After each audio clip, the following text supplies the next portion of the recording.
అమరత్వానికి అర్హునిగా మార్చెను. యేసయ్యా నీ కృపా,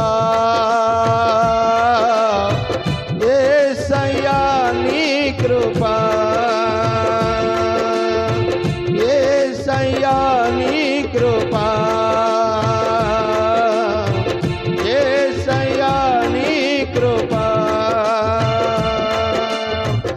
అర్హునిగా మార్చెను. యేసయ్యా నీ కృపా, యేసయ్యా నీ కృపా. హల్లెలూయా.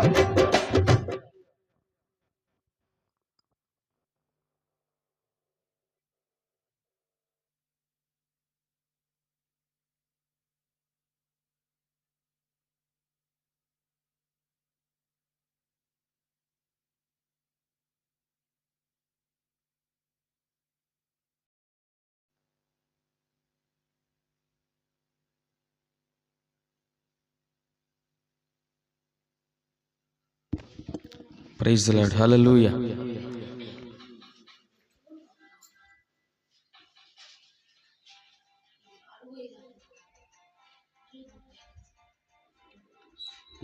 మహామహిమతో నిండిన కృపా సత్య సంపూర్ణుడా, మహామహిమతో నిండిన కృపా సత్య సంపూర్ణుడా, ఇశ్రాయేలు స్తోత్రములపై ఆసీనుడా యేసయ్యా, నా స్తుతుల సింహాసనం నీ కోసమే యేసయ్యా. మహామహిమతో కృపా సత్య సంపూర్ణుడా, మహామహిమతో నిండిన కృపా సత్య సంపూర్ణుడా, మహిమను విడచి భూమిపైకి దిగి వచ్చి కరుణతో నన్ను పిలచి సత్యమును బోధించి చీకటిని తొలగించి వెలుగుతో నింపితివి. మహిమను విడచి భూమిపైకి దిగి వచ్చి కరుణతో నన్ను పిలచి సత్యమును బోధించి చీకటిని తొలగించి వెలుగుతో నింపితివి. సదయుడవై నా పాదములు త్రొట్టిల్లనివ్వక స్థిరపరచి నీ కృపలో నడిపించువాడవు. సదయుడవై నా పాదములు త్రొట్టిల్లనివ్వక నీ కృపలో నడిపించువాడవు. ఆహా మహిమతో నిండిన కృపా సత్య సంపూర్ణుడా, మహామహిమతో నిండిన కృపా సత్య సంపూర్ణుడా, కరములు చాచి జలరాశులలో నుండి నన్ను లేవనెత్తితివి.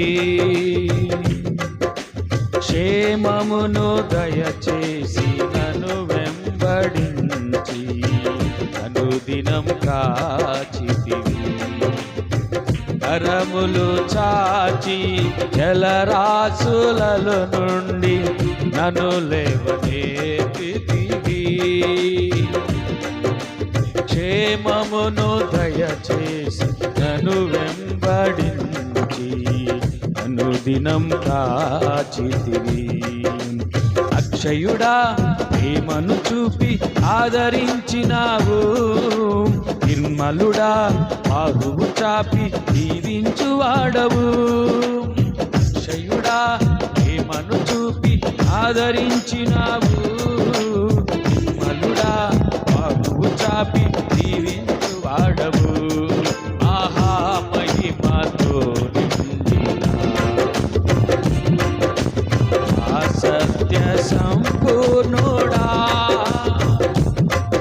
ఆహా మహిమతో నిండిన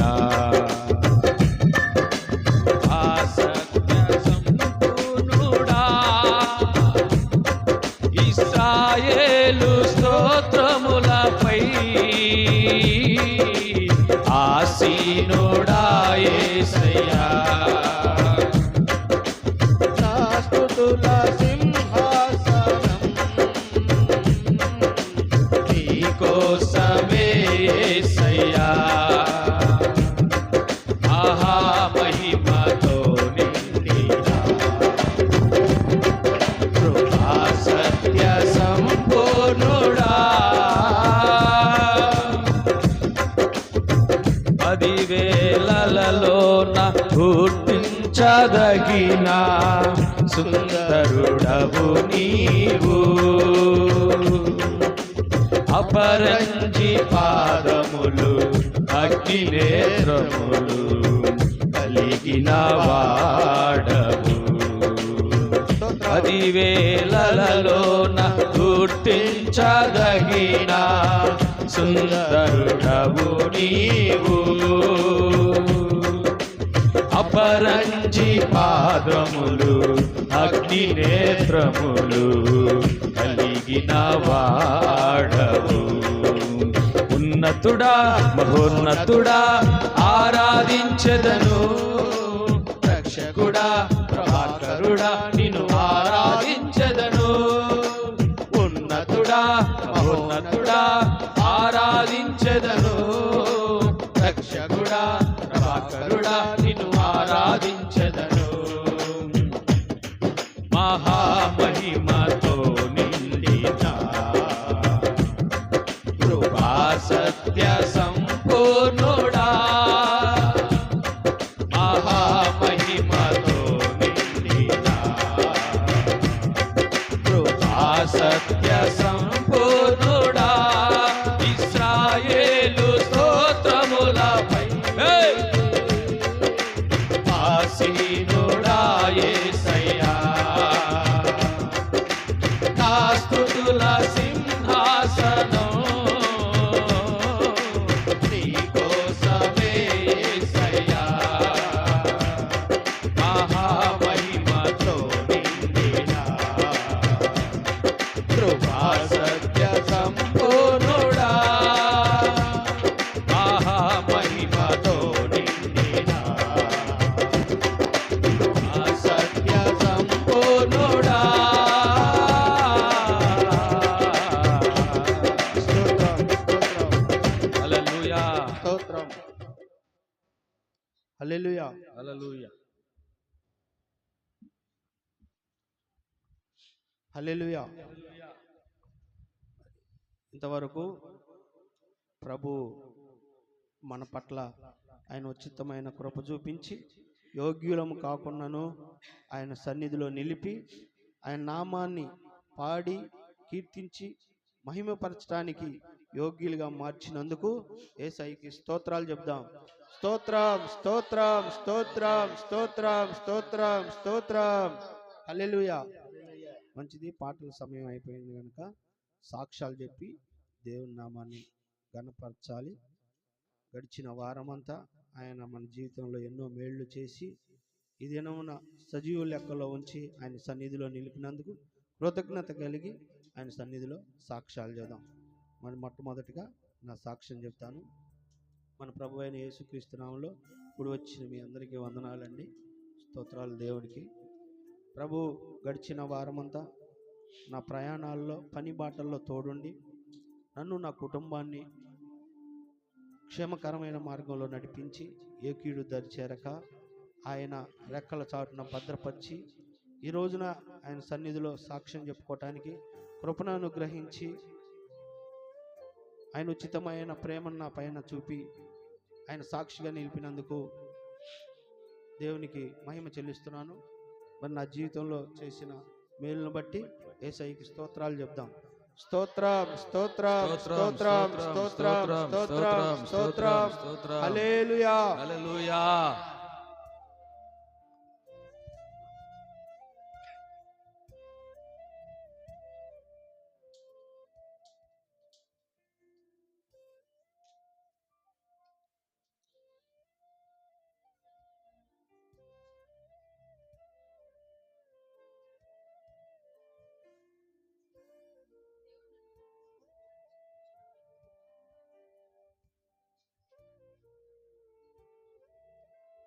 హల్లెలూయా. సహోదరి సాక్ష్యం చెప్తుంది. గడిచిన వారమంతా తనని తన కుటుంబాన్ని దేవుడు కంచె వేసి కాపాడాడని, బలహీనతో ఉన్న సమయంలో ఆయన సన్నిధిలో ప్రార్థన చేసుకొనగా మంచి ఆరోగ్యం ఇచ్చి నూతన బలముతోటి నింపాడని, అంతేకాకుండా ఆయన పరిచర్యలో పాలు పంపులు పొంది ఆయన సన్నిధిలో ఈ రోజున నిలబడి స్తుతించి గణపరిచి సాక్ష్యం చెప్పడానికి కృప చూపించాడని సహోదరి సాక్ష్యం చెబుతుంది. సహోదరి పట్ల దేవుడు చేసిన మేలును బట్టి దేవునికి స్తోత్రాలు చెబుదాం. స్తోత్రం స్తోత్రం స్తోత్రం స్తోత్రం స్తోత్రం. హల్లెలూయా. హల్లెలూయా.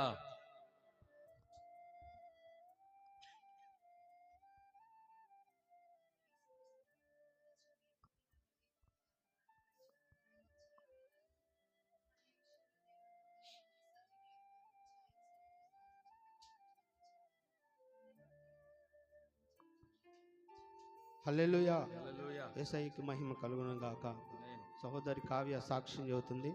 గడిచిన వారం నుండి ఈ ఆదివారం వరకు ఆయన తనని, తన కుటుంబాన్ని, పిల్లల్ని, సమస్తాన్ని ఎటువంటి కీడు రాకుండా కంచెవేసి కాపాడాడు.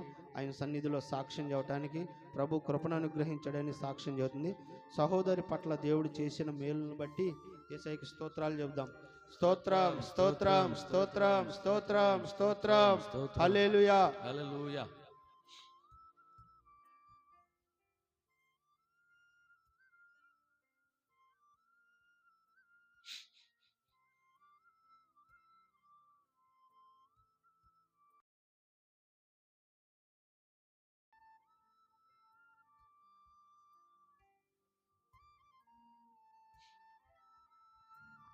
హల్లెలూయా. హల్లెలూయా. ఒలీవ సాక్ష్యం చెబుతుంది. ఒలీవ కుటుంబాన్ని, పిల్లల్ని, భర్తని పని బాటల్లో తోడుగా ఉండి కంచె వేసి కాపాడాడని, ఒలీవ పట్ల దేవుడు చేసిన మేలును బట్టి యేసయ్యకి స్తోత్రాలు చెబుదాం. స్తోత్రం స్తోత్రం స్తోత్రం స్తోత్రం స్తోత్రం. హల్లెలూయా. హల్లెలూయా.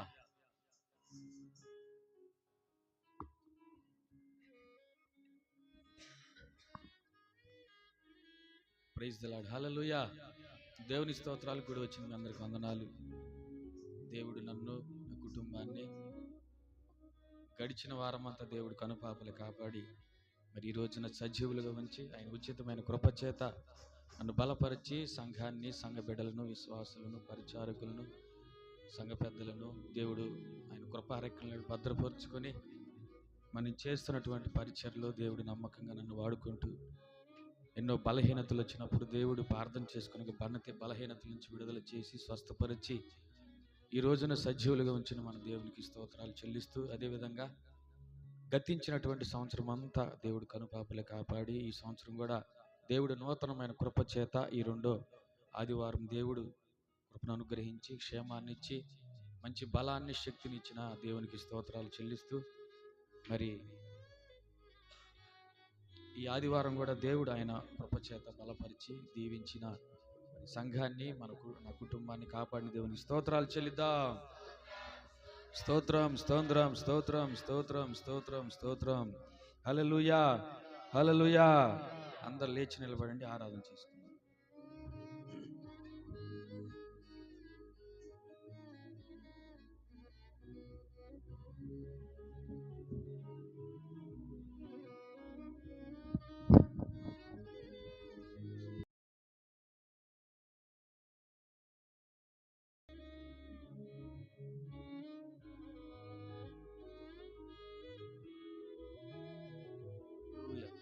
హల్లెలూయా.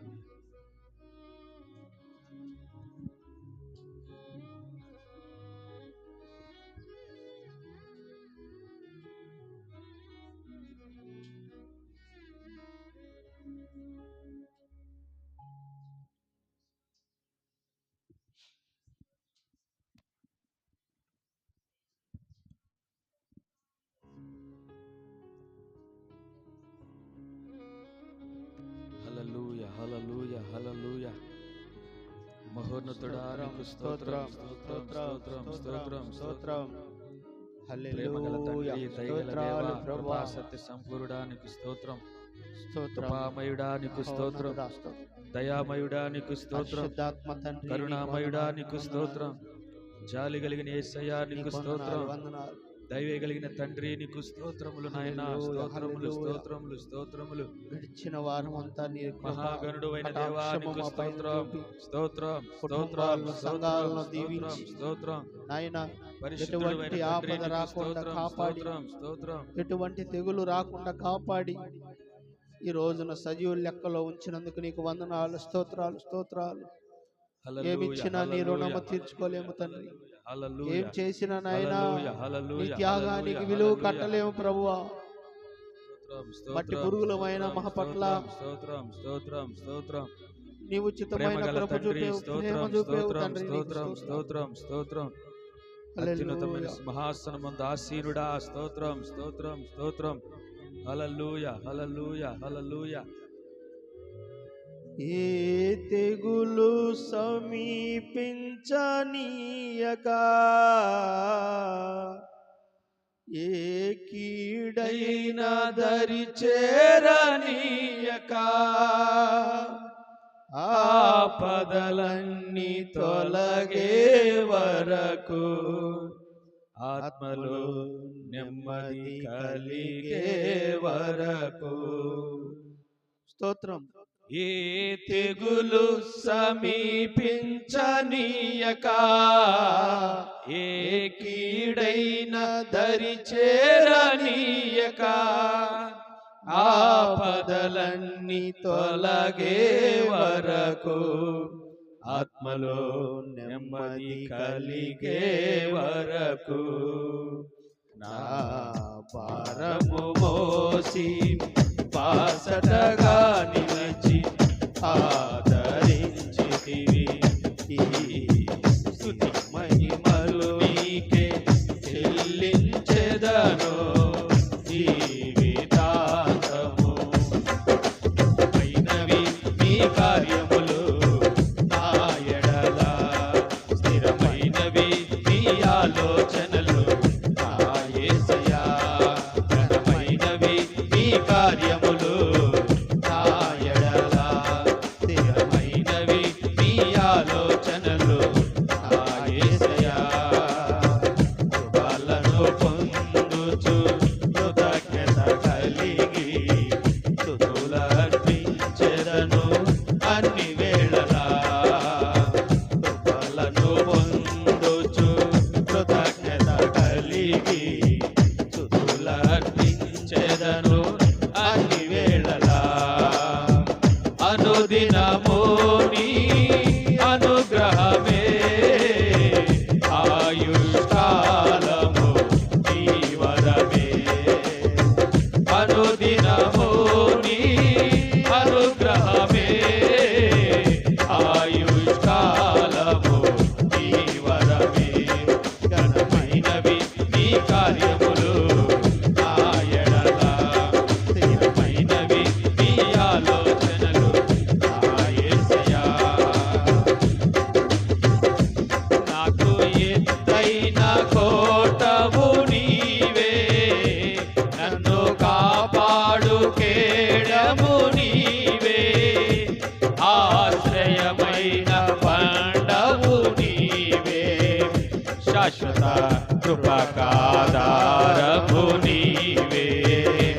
నాకు ఎత్తైన కోటవు నీవే, నన్ను కాపాడు కేడము నీవే.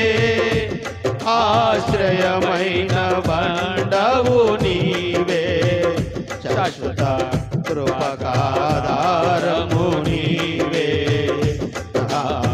ప్రతి క్షణమును నీవు దీవెనగా మార్చి నడిపించుతున్నావు.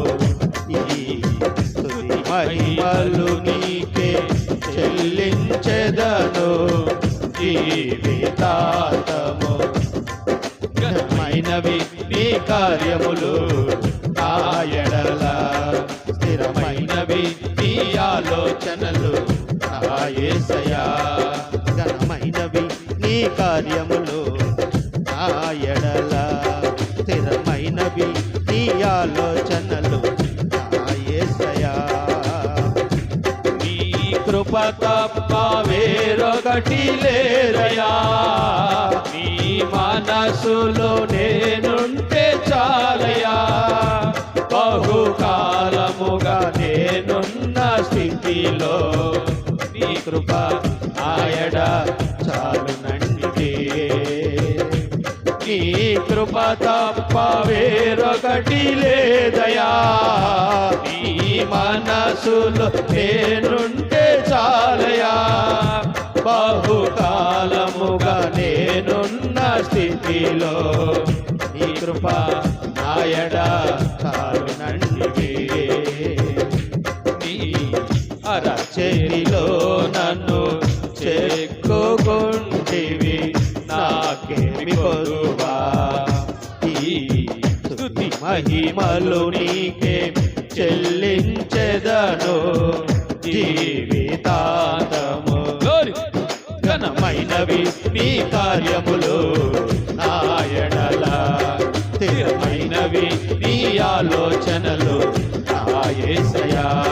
ఘనమైనవి నీ కార్యములు నా ఎడల స్థిరమైనవి నీ ఆలోచనలు నా యేసయ్యా. కృపలను పొందుచు కృతజ్ఞత కలిగి స్తుతులర్పించెదను అన్ని వేళలా. కృపలను పొందుచు కృతజ్ఞత కలిగి స్తుతులర్పించెదను అన్ని వేళలా. అనుదినము నీ అనుగ్రహమే ఆయుష్కాలము నీ వరమే. అనుదినము నీ అనుగ్రహమే ఆయుష్కాలము నీ వరమే. ఘనమైనవి నీ కార్యములు నా ఎడల స్థిరమైనవి నీ ఆలోచనలు నా యేసయ్యా. ఘనమైనవి నీ కార్యములు నా ఎడల స్థిరమైనవి నీ ఆలోచనలు నా యేసయ్యా. స్తోత్రం స్తోత్రం స్తోత్రం. హల్లెలూయా హల్లెలూయా స్తోత్రం. ప్రభువా తెగులు సమీపించనీయక, ఏ కీడైన దరి చేరనీయక, ఆపదలన్నీ తొలగే వరకు, ఆత్మలో నెమ్మది కలిగే వరకు, ఏ తెగులు సమీపించనీయగా, ఏ కీడైన దరి చేరనీయగా, ఆపదలన్నీ తొలగే వరకు, ఆత్మలో నెమ్మది కలిగే వరకు, నా భారము మోసి బాసటగా నిలచి ఆదరించితివి. ఈ మహిమను నీకే చెల్లించెదను జీవితాంతము. భారము మోసి బాసటగా నిలిచి ఆదరించితివి. ఈ మహిమలు నీకే చెల్లించెదను జీవితాంతము. ఘనమైనవి నీ కార్యములు నా ఎడల స్థిరమైనవి నీ ఆలోచనలు నా యేసయ్యా. ఘనమైనవి నీ కార్యములు నా ఎడల స్థిరమైనవి నీ ఆలోచనలు నా యేసయ్యా. ఘనమైనవి నీ కార్యములు నా ఎడల స్థిరమైనవి నీ ఆలోచనలు నా యేసయ్యా.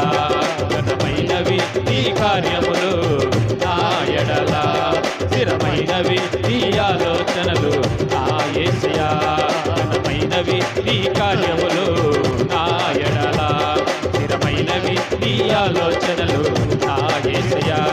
ఘనమైనవి నీ కార్యములు నా ఎడల స్థిరమైనవి నీ ఆలోచనలు నా యేసయ్యా. స్థిరమైనవి నీ ఆలోచనలు నా యేసయ్యా.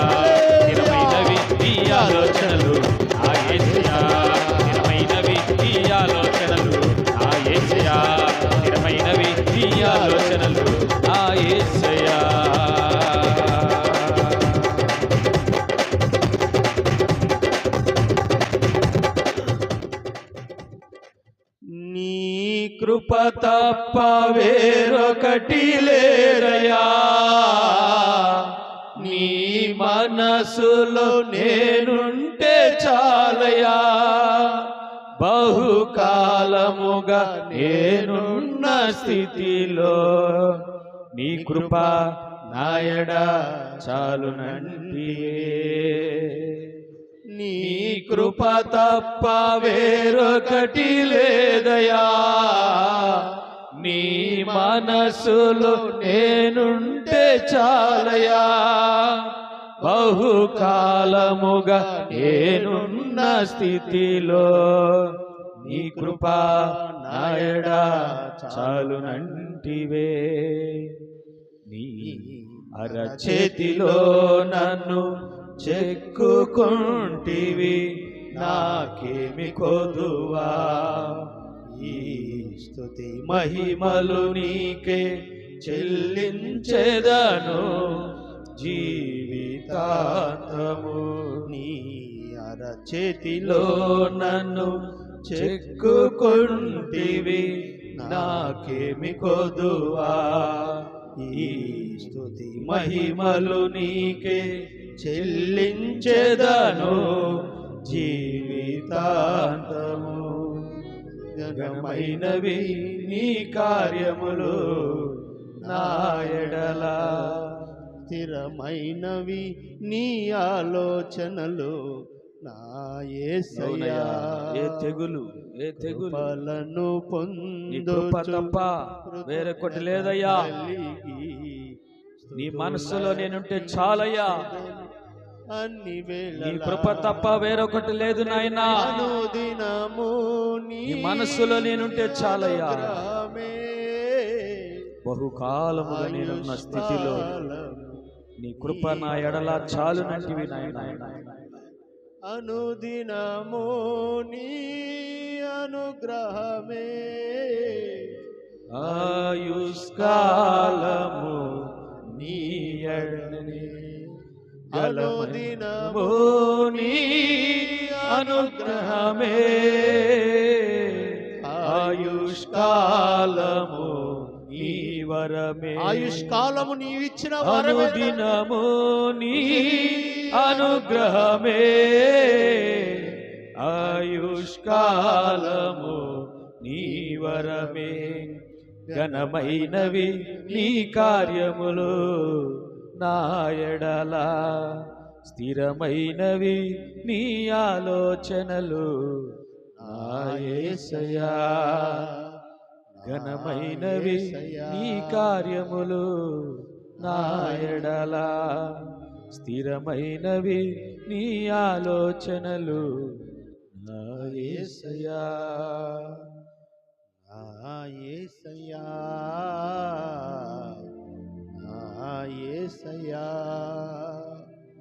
ఎటువంటి తెగులు రాకుండా తండ్రి మమ్మల్ని కాపాడే ప్రభువా నీకు స్తుతి. అనుదినము నాయనా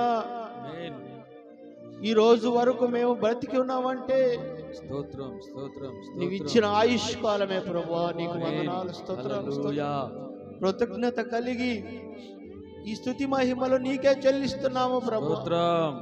నీ కృప తప్పితే ఇంకా ఒకటి లేదు తండ్రి. నీకు ఈ రోజున నాయన నిన్ను స్తుతిస్తున్నామంటే, నీ సన్నిధిలో నిలిచి ఉన్నామంటే కేవలం నీ ఉన్నతమైన కృప, నీ ఘనమైన కార్యాలు, నీ ఆలోచనలు తండ్రి మమ్మల్ని స్థాయిలో నిలిపి నీ ప్రభువా నీకు వందనాలు, స్తోత్రాలు, స్తోత్రాలు, కృతజ్ఞత కలిగి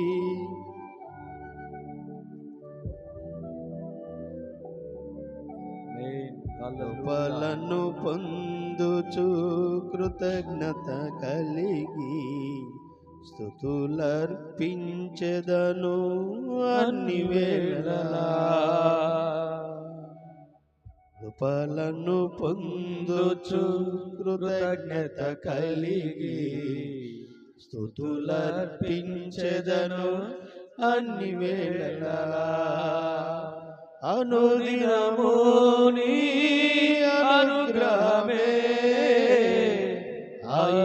ఆయుష్కాలము నీ వరమే. ఈ సమయాన్ని చూడక అనుదినము నీ అనుగ్రహమే, ఆయుష్కాలము నీ వరమే. ఘనమైనవి నీ కార్యములు నా ఎడల, స్థిరమైనవి నీ ఆలోచనలు నా యేసయ్యా. నా యేసయ్యా, నా యేసయ్యా, నా యేసయ్యా, నా యేసయ్యా. స్తోత్రాలు తండ్రి,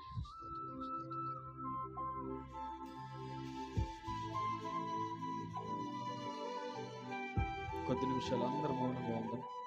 ఆయన మెల్లనైన స్వరంతో దేవుడు మనతో మాట్లాడినై ఉన్నాడు.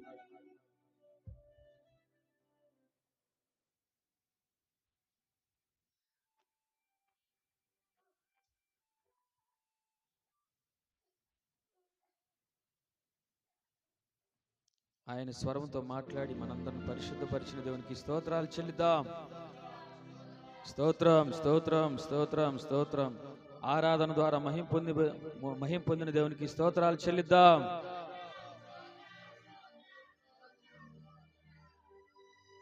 మీలో ఆత్మలో ప్రేరేపణ కలిగిన వారు వాక్యం కొరకు ప్రార్థన చేయండి.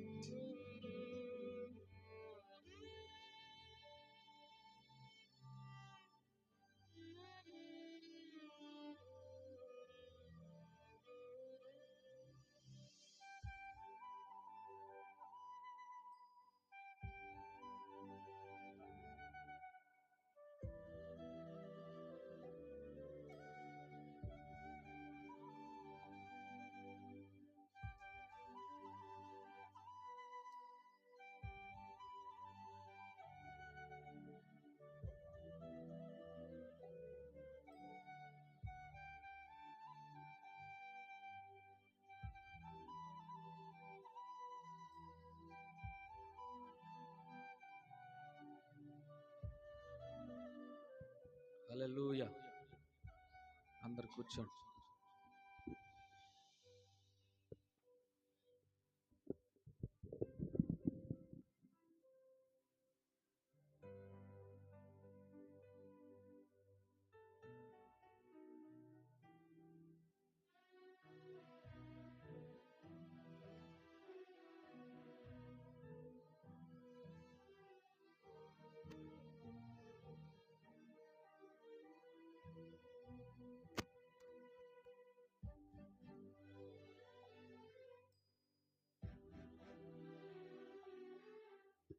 హల్లెలూయా.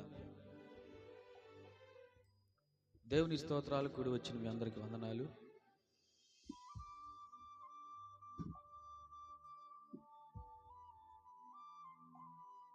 మహాదేవుడు పరిశుద్ధుడు, మనందరిని దేవుడు కనుపాపలు కాపాడి మరొక పునరుద్ధానపు దినాన్ని దేవుడు మనందరికి అనుగ్రహించాడు. మన మధ్యలో ఎంతోమంది శ్రేష్టమైన వారు, ఘనమైన వారు, అందచందాలు కలిగిన వారు, డబ్బున్నవారు మన మధ్యలో లేరు. చిన్నపిల్లలు సైతమే ఎన్నో యాక్సిడెంట్ల ద్వారా ఎంతోమంది ఈ 2 దినాలలో చాలామంది చనిపోయారు. ఎన్నో రోగముల చేత, బలహీనతల చేత, అనారోగ్య సమస్యల చేత, ఆర్థిక ఇబ్బందుల చేత కన్నీటి మధ్యలో కొట్టుకొని పోతూ పండుగ దినాలను సంతోషంగా జరుపుకుందాం అనుకుంటున్న తల్లిదండ్రులకు తీరని శోకం. నిన్నటి దినాన ఒక 5 సంవత్సరాలు బాలుడు గాలిపటం ఎగరేస్తూ డాబా మీదకి ఎక్కాడంట. ఎక్కి కరెంటు తీగలు తగిలి స్పాట్లో చనిపోయాడు. వాళ్ళ అమ్మ అనుకుందంట, కొత్త బట్టలు పిల్లవాడికి పండగ కదా, నూతన వస్త్రాలు తెచ్చారు. ఆ దుస్తులు కూడా తీసుకొని చూపిస్తుంది మీడియాలో. చనిపోయి మరి తీరని శోకం పండగ దినాల్లో. మరి దేవుడు మన కుటుంబాన్ని, మన పిల్లలను దేవుడు కనుపాపలు కాపాడినందుకు మహాదేవునికి స్తోత్రాలు చెల్లిద్దాం. స్తోత్రం స్తోత్రం స్తోత్రం స్తోత్రం స్తోత్రం. ఇక వాళ్ళకి ఏ పండగ వచ్చినా కానీ చనిపోయిన వాళ్ళ కుమారుడే గుర్తు వస్తుంటాడు. ఇక పండగ ఏమైంది? ఇక పండగ లేదు, ఏమీ లేదు. హల్లెలూయా.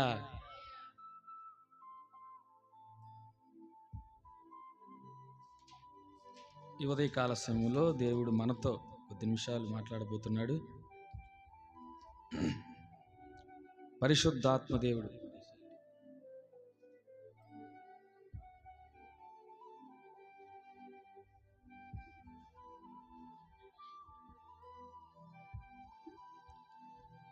దాదాపు ఒక 70-80 సంవత్సరాలు వయసు వ్యక్తి కలిగినటువంటి ఒక పెద్ద ఆయన, ముసలాయన, ఒక దినాన హోటల్కి వెళ్ళాడంట. హోటల్కి వెళ్ళి బాగా 2 రోజుల నుంచి అన్నం లేదు, కడుపు కాలిపోతుంది, చినిగిపోయిన వస్త్రాలు ఉన్నాయి, సరైన వస్త్రాలు లేవు, బాగా ఆకలి అవుతుందని చెప్పేసి హోటల్కి వెళ్ళాడు. హోటల్కి వెళితే అక్కడ చేపల పులుసు 50 రూపాయలు, ఉట్టన్నం కూరలతో పెడితే 20 రూపాయలు. అన్నం తిందామని అక్కడికి వెళ్ళాడు. హోటల్ దగ్గరికి వెళితే, అయ్యా ఇక్కడ రేట్లు ఎలా ఉంటాయో నాకే తెలియదు అంటే, 50 రూపాయలు చేపల పులుసు అయ్యా, 20 రూపాయలు మామూలు భోజనం పెడతారంటే, చినిగిపోయిన సొక్కాల నుంచి నలిగిపోయినటువంటి 10 రూపాయల కాగితాన్ని తీసి మడతలు తీసి అతనికి ఇస్తుంటే, అయ్యా ఇయే నా దగ్గర ఉండయ్యాక నా దగ్గరికి లేవు, అన్నం పెట్టండి అయ్యా, 2 రోజుల నుంచి ఆకలి అవుతుందని కళ్ళంబు నీళ్లు కారుస్తూ హోటల్ యజమాని అడిగాడంట. కూర్చోయని చెప్పేసి మామూలు అన్నం కూరలతో కలిపి మామూలు అన్నం పెట్టాడు. పెట్టిన తర్వాత అన్నం తింటానే ఉంటున్నాడంట. ఆ కన్నీళ్లు దారలు దారలుగా అన్నంలో పడిపోతుంది. అన్నంలో పడిపోతే ఏడుస్తా ఉన్నాడు. పక్కనున్న వ్యక్తి అన్నాడంట, పెద్దాయనా ఎందుకు ఏడుస్తున్నావు అంటే, అయ్యా నాకు 3 పిల్లలు, 2 అబ్బాయిలు 1 అమ్మాయి, 3కి జాబులు వచ్చాయి, ఉద్యోగాలు వచ్చాయి.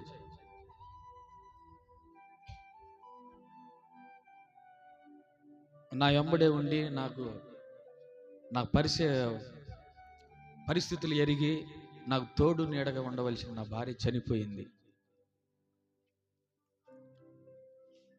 చనిపోయింది. ఈరోజు నేను అనాథనైపోయాను. 2 కోడళ్ళు అన్నం పెట్టమంటే దూషిస్తున్నారు, చిత్కారాలు, రకరకాల మాటలు అంటున్నారు. ఎక్కడికల్లా పోయి చావరాదా, ఎక్కడికల్లా వెళ్ళి బతకరాదా అని ఆ వృద్ధాప్యంలో ఉన్నటువంటి ఆ పెద్ద ఆయన్ని మాటలు ఎలా పడితే అలా మాట్లాడుతున్నారయ్యా అని చెప్పి అతని వ్యక్తి చెప్తుంటే అదే క్రమంలో, ఎందుకు పెద్ద అయినా మరి మీ కుమారుడికి చెప్పకూడదంటే, కుమారుడు కూడా కోడళ్ళ మాయలో పడ్డాడయ్యా, కోడళ్ళు ఏది చెబితే అదే మాట విని నన్ను తన్నటం తప్ప ఈ మాటలు అనలేదు అనుకోవడానికి లేదు. పిల్లలు వస్తే కానీ, మనవరాళ్ళు వస్తే వాళ్ళు ఎక్కడ కొడతారు, ఎక్కడ ఇది చేస్తారని మనవాళ్ళు కూడా నన్ను బలకరియట్లేదు అని చెప్పేసి వాళ్ళందరూ అన్నం తిన్న తర్వాత ఇతను అన్నం పెట్టేటప్పుడు కూడా చీత్కారాలంట, చీ కొడుతున్నారంట.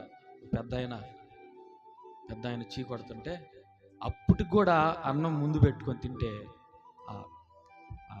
ఒకప్పుడు పరిస్థితి ఎంత బాగా బతికినాడో ఈ రోజున కన్నీటి మధ్యలో ఉన్నటువంటి ఆ పెద్ద ఆయన ఆ కన్నీళ్లు దారలుగా వేస్తే అవి కన్నీళ్ళు ఎలా ఉంటాయి, ఉప్పగా ఉంటాయి. ఆ కన్నీళ్ళని కలుపుకొని కన్నీళ్ళని తాగేవాడు. అంటే అన్నంలో కలుపుకొని, అంటే అంత దారలుగా ఒకప్పుడు నేను ఎలా బ్రతికానో, ఒకప్పుడు నేను ఎలా జీవించానో, ఈరోజు నా పరిస్థితి అంత అంధకారం అయిపోయిందని అనుకుంటూ పదే ఎళ్ళకూడదు, ఎడకల్లెన్ని బ్రతకొచ్చు కదా అని ఆ కోడళ్ళు ఆ పెద్ద ఆయనంటే, పోనీలే అని సహించుకొని ఓర్చుకొని బాధ భరిస్తూ అలాగని బ్రతుకుతున్న ఒక రోజున కోడలు చైన్ పోయిందని, బంగారం చైన్ పోయిందని నెపం వేసి దొంగతనాన్ని అంటగట్టి ఆ పెద్ద ఆయన్ని కొడుకు చేత తిట్టేయడం జరిగింది. కొట్టడం ఒక్కటే లేటు, కానీ కొట్టడం ఒక్కటే జరగలేదు, కానీ భయంకరమైన మాటలు అంటే పెద్ద ఆయన తట్టుకోలేక మూట సర్దుకొని ఆ హోటల్కి కూడా ఇచ్చాడు. హోటల్కి వస్తే హోటల్లో అన్నం తిన్న తర్వాత మధ్యలోనే అన్నాన్ని వదిలిపెట్టేసి ఆ మూట తీసుకొని వెళ్తా 10 రూపాయలు హోటల్ యజమానికి ఇస్తుంటే, వద్దు పెద్ద ఆయన నీ దగ్గరే పెట్టుకో అని చెప్తే ఆ మూట తీసుకొని ఎక్కడికో వెళ్ళిపోయాడు. హల్లెలూయా, హల్లెలూయా. నా ప్రియ సహోదరి సహోదరుడా, దేవుడు పిల్లలకు తల్లిదండ్రులు కనికరం గురేకపోవచ్చు, కానీ కోడళ్ళు విడిచిన, కొడుకులు విడిచిన, కానీ యేసయ్య మాత్రం మనం లేడవాడు. హల్లెలూయా. ఆయన కనికర స్వరూపుడు, ఆయన కనికరం గల దేవుడు, జాలి గల దేవుడు, దయగల దేవుడు, ఆయన కృప కలిగిన దేవుడు, మహాదేవుడు. ఆయన వృద్ధాప్య దశలో ఉన్నటువంటి ఆ తండ్రిని విడిచినటువంటి కొడుకు రక్తాలు గార్చి, శ్రమ కోర్చి, రాత్రి అనక, పగలనక, నిద్ర అనక, రేయనక, జామనక తన యవనాన్ని ధారపోసి శాకిరి చేసి కష్టించి ఫలించి భార్య భర్తలు ఇద్దరు కలిసి 3 పిల్లలను చదివిస్తే ఈ రోజున తల్లిదండ్రుల్ని వదిలిపెట్టినటువంటి ఆ పెద్ద ఆయన మరి ఎక్కడికి వెళ్ళాడు తెలియదు, కానీ అది నిజంగా జరిగింది. జరిగినప్పుడు అతను ఆ మాటలు ప్రస్తావిస్తున్న ఆ వ్యక్తి అన్నాడంట, ఆ వ్యక్తి దాదాపు జరిగి 3 సంవత్సరాలు అవుతున్నా కానీ ఆ గాయం ఇంతవరకు మానలేదంట. అతను చెప్తున్నాడు ఆ మాట, ఆ పెద్ద ఆయన పలికిన మాట, పెద్ద ఆయన పడిన ఆ కన్నీరు, ఆ బాధ 3 సంవత్సరాలకు కూడా ఆ గాయం మానలేదంట. హల్లెలూయా. పెద్దవాళ్ళని మీలో ఎవరైనా ఉండొచ్చు, తల్లిదండ్రులను తృణీకరించినా ఏదన్నా అనుకున్నా, మీరెవరైతే మీరు అందరూ బాగానే చూసుకుంటున్నారు, నా తల్లిదండ్రులను చేత్కరించిన వాళ్ళు మొదటి వాడిని. హల్లెలూయా. ఎందుకంటే తల్లిదండ్రులు ఉన్నప్పుడు విలువ తెలియదు, కానీ వాళ్ళు లేనప్పుడు విలువ తెలిసింది. హల్లెలూయా. ఎవరో పెద్ద ఆయన బాధపడుతుంటే, ఆయన కన్నీరు గారుస్తుంటే చూర్చి ఓర్చుకోలేని మనం, మన కళ్ళ ముందు ఉన్నటువంటి మన తల్లిదండ్రులను మనం చూసుకోలేని పరిస్థితి, చూడలేని పరిస్థితి. నా ప్రియ సహోదరి సహోదరుడా, మీకైతే తల్లిదండ్రులు ఉన్నారు. నాకు తెలుసుకునే లోపు నా దగ్గర లేకుండా పోయారు, నాకు అన్నీ తెలిసే లోపు నా దగ్గర లేరు. కానీ ఈ రోజున తల్లిదండ్రులు ఉన్నవాడిని జాగ్రత్తగా చూసుకోండి. ఎందుకంటే నవమాసాలు 3 కేజీలు 4 కేజీలు ఉండేటువంటి ఒక బిడ్డను 9 నెలలు కని మోసి కని వాళ్ళని పెంచి మట్టి తినో, గింజలు తినో, లేకో, తినో తినకో, తన యవన రక్తాన్ని ధారపోసి పిల్లలను కనిపెంచినటువంటి తల్లిదండ్రులు కష్టించి ఫలించి, నా ప్రియ మరి పిల్లలైన వారు మీకు కూడా జాగ్రత్త, మీ తల్లిదండ్రులు చాలా జాగ్రత్తగా చూసుకోండి. ఒక్కసారి వదిలిపెట్టి వెళ్ళిపోయారా, ఇక నువ్వు చూసుకోవడానికి వాళ్ళని తీసుకొని వచ్చి ఇంట్లో వాళ్ళని పరామర్శించడానికి కూడా నీ దగ్గర లేని రోజు ఒక రోజు వస్తుంది. ఆ రోజు నువ్వు ఎంత దుఃఖించినా కానీ ఇక ప్రయోజనం ఉండదు. దేవుని తీర్పులో మనం తప్పనిసరిగా దాని తీర్పుని ఎదుర్కొంటాం. మనం నువ్వు దీర్ఘాయుష్మంతుడినొకటి నీ తండ్రిని నీ తల్లిని సన్మానింపు. హల్లెలూయా. కనికర స్వరూపుడు వృద్ధులకు, వితంతువులకు, విధవరాండులకు దేవుడు ఆయన కనికరం చూపే దేవుడు, ఆయన జాలి చూపే దేవుడు, ఆయన కరుణ చూపే దేవుడు, ఆయన మహా తేజము కలిగిన దేవుడు. ఈ రోజున అలాగనే ఎవరైనా సరే ఆకలి అని ఇంటికి వస్తే వారిని తండ్రిగాను నీ తల్లిగాను భావించి వారిని పరామర్శించండి. దేవుడు ఎవరో రూపంలో రాడు, దేవుడు మన రూపంలోనే వస్తాడు, పెద్దోళ్ళ రూపంలోనే వస్తాడు. దేవుడు ఎప్పుడు ప్రత్యక్షంగా ఆయన మహిమను కనపరచడు. ఒక వృద్ధురాలు రూపంలోనో లేదా ఒక వృద్ధుడి రూపంలోనో అన్ని చిరిగిపోయిన బట్టలు వేసుకొని పడతా లెగుస్తా వస్తాడు చూడు. అతను చూస్తే మనం చేత్కరించుకుంటాం, అతను చూస్తే మనం చేదరించుకుంటాం. కానీ వారి రూపంలో నుండి దేవుడు మన దగ్గరికి వస్తాడు. హల్లెలూయా. వారి రూపంలో నుండి దేవుడు మన దగ్గరికి వస్తాడు. లేదు పో అన్నాం అనుకో, యేసు ప్రభుని మనం గెంటి వేసినట్లు. హల్లెలూయా.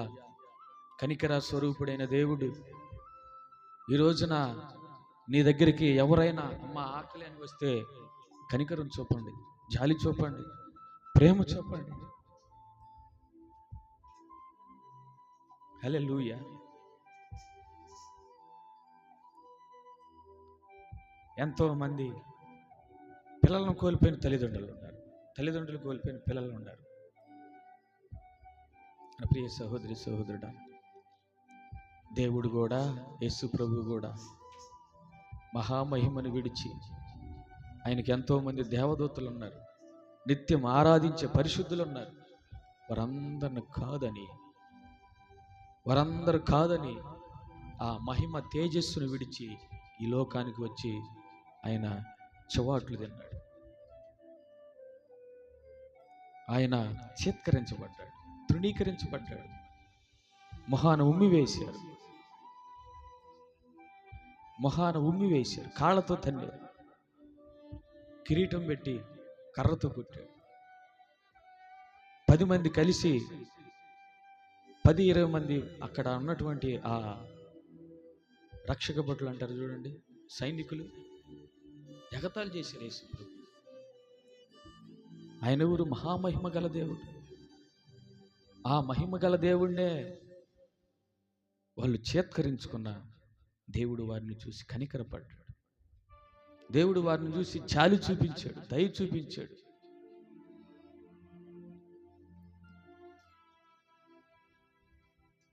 సెయింట్ లాంగ్సిస్ అని ఆయన పేరు ఉంది. యేసు ప్రభువుని సిలువ వేసినప్పుడు ఆయన సిలువలో 2 చేతులు ఎత్తి 2 చేతులు మేకులు కొట్టారు కదా. ఆ సిలువను లేపిన తర్వాత చనిపోయాడా బ్రతికేయడాని బళ్ళెం పోటుతోటి పక్కలో పొడిస్తే ఆ పక్కలో పొడిచినప్పుడు కారిన రక్తం అంట 2 కళ్ళలో పడింది. హల్లెలూయా. 2 కళ్ళలో పడ్డప్పుడు ఒక కన్ను ఆయనకి పని చేయదు, కనబడదు. ఆ కంటిలోను ఎప్పుడైతే రక్తం పడిందో కన్ను స్వస్థపరచబడింది. హల్లెలూయా.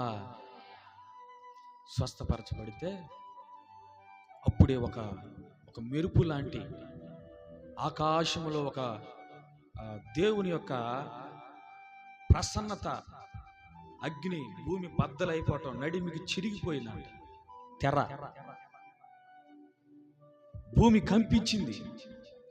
అవన్నీ చూసినటువంటి ఆ సైనికుడు అక్కడే బళ్ళెం పక్కన పెట్టి శిరస్త్రాణం కింద పెట్టేసి మోకాళ్ళు ఆనిచ్చి బ్రతికితే నీ కొరకు బ్రతుకుతానయ్యని మారు మనసు పొందుకున్నాడు రోమన్ సైనికుడు. హల్లెలూయా.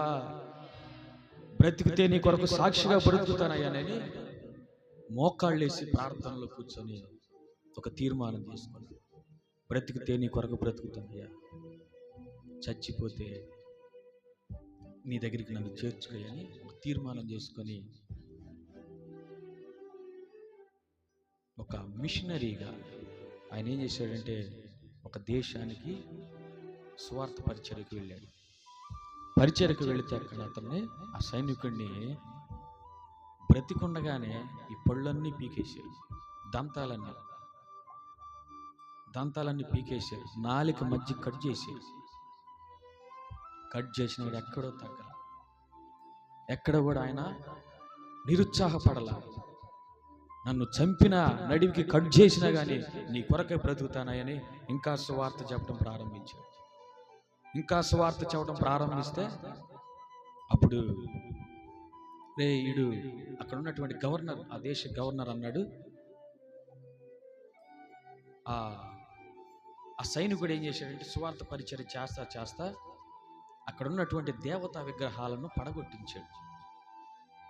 దేవతా విగ్రహాలను పడగొడితే గవర్నర్ కోపపడి, మా దేవతా విగ్రహాలని పడగొడతాడా, వాడంతు చూద్దాం, వాడిని తల తెగ నరకండి సైనికులకు ఆజ్ఞాపించాడు. ఆజ్ఞాపిస్తే అప్పుడే అతన్ని ఒక దిమ్మి మీద, అంటే వాళ్ళకు సంబంధించినటువంటి ఒక వ్యక్తిని నరకాలి అంటే ఒక ఉరి వేయాలన్నా కానీ వాళ్ళకి ప్రత్యేకమైనటువంటి స్థానం ఉంటుంది. ఆ స్థానంలో అతను నిలబెట్టి కత్తి తీసుకొని ఎప్పుడైతే తల తెగ నరికాడో ఆ తల తెగిపడి రక్తం అంట ఆ గవర్నర్ కంటిలో పడిందంట. 2 కళ్ళు ఆయన గుడ్డి. ఆయన రక్తం పోయి ఆ గవర్నర్ కంటిలో పెడితే ఆయన 2 కళ్ళు స్వస్థపరచబడ్డాయి. హల్లెలూయా, హల్లెలూయా. ఆయన అవశేషాలు ఇప్పటికి కూడా ఉన్నాయి.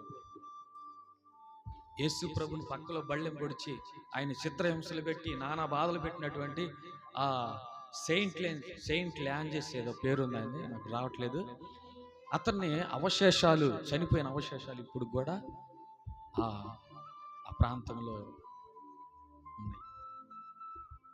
నా ప్రియ సహోదరి సహోదరుడా, యేసు ప్రభు చూపిన కనికరం, యేసు ప్రభు చూపిన ఆ కనికరము, ఆయన చూపిన ఒక జాలి ఒక సైనికుని మార్చగలిగింది. యేసు ప్రభులో ఉన్న క్వాలిటీస్, ఆ లక్షణాలు ఒక దొంగను మార్చింది. హల్లెలూయా. కుడి చేతి వైపున దొంగను మార్చగలిగింది. నా ప్రియ సహోదరి సహోదరుడా, కనికరము గల దేవుడు మన దేవుడు.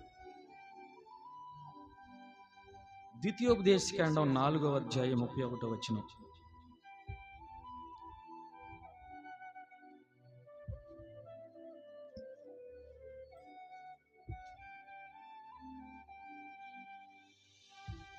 ద్వితీయోపదేశకాండం 4వ అధ్యాయం 30. నీ దేవుడైన యెహోవా కనికరము గల దేవుడు గనుక నిన్ను చేయి విడువడు, నిన్ను నాశనము చేయడు. ఆమేన్. హల్లెలూయా, హల్లెలూయా. నా ప్రియ సహోదరి సహోదరుడా, ఈ రోజున దేవుడు కనికర స్వరూపుడు, కనికరము గల దేవుడు. నీ దేవుడైన యెహోవా కనికరము గల దేవుడు గనుక నిన్ను ఎప్పటికీ చేయి విడువడు. హల్లెలూయా. నిన్ను నాశనము చేయడు. ఆయన పితరులతో చేసిన నిబంధనను స్థిరపరచువాడు. హల్లెలూయా. దేవుడు ఈ రోజున 3 విషయాలు దేవుడు నీతో మాట్లాడుతున్నాడు. ఒకటి, నిన్ను చెయ్యి విడువడు. రెండవదిగా నిన్ను నాశనం చేయడు. మూడవదిగా నిబంధనను మరిచిపోడు. దేవుడు 3 విషయాల్లో స్పష్టంగా దేవుడు నీతో మాట్లాడుతున్నాడు. నా ప్రియ సహోదరుడు, దేవుడు కనికర స్వరూపుడు. ఆయన కనికరము నీ మీద నా మీద ఉండబట్టే ఈ రోజున ఈ పునరుద్ధానపు దినాన మన కుటుంబ సమేతంగా దేవుని సన్నిధిలో. హల్లెలూయా, హల్లెలూయా. ఈ కనికరం అనే నిర్వచనానికి ఆంగ్ల పదంలో మెర్సీ అంటారు. ఆంగ్ల పదంలో మెర్సీ అంటారు. అయితే ఈ కనికరాన్ని గురించి తెలుసుకుందాం. కనికరము దేవుడు కొన్ని ప్రాంతాలలో ఆయన సువార్త పరిచయం చేస్తున్నటువంటి దినాలలో కొంతమంది మీద ఆయన కనికరపడ్డాడంట. మొట్టమొదటిగా మత్తయి సువార్త 9వ అధ్యాయం 36వ వచనంలో చూసినట్లయితే, కాపరి లేని గొర్రెల వలె చెదరి ఉన్న సమూహమును చూచి కనికరించెను.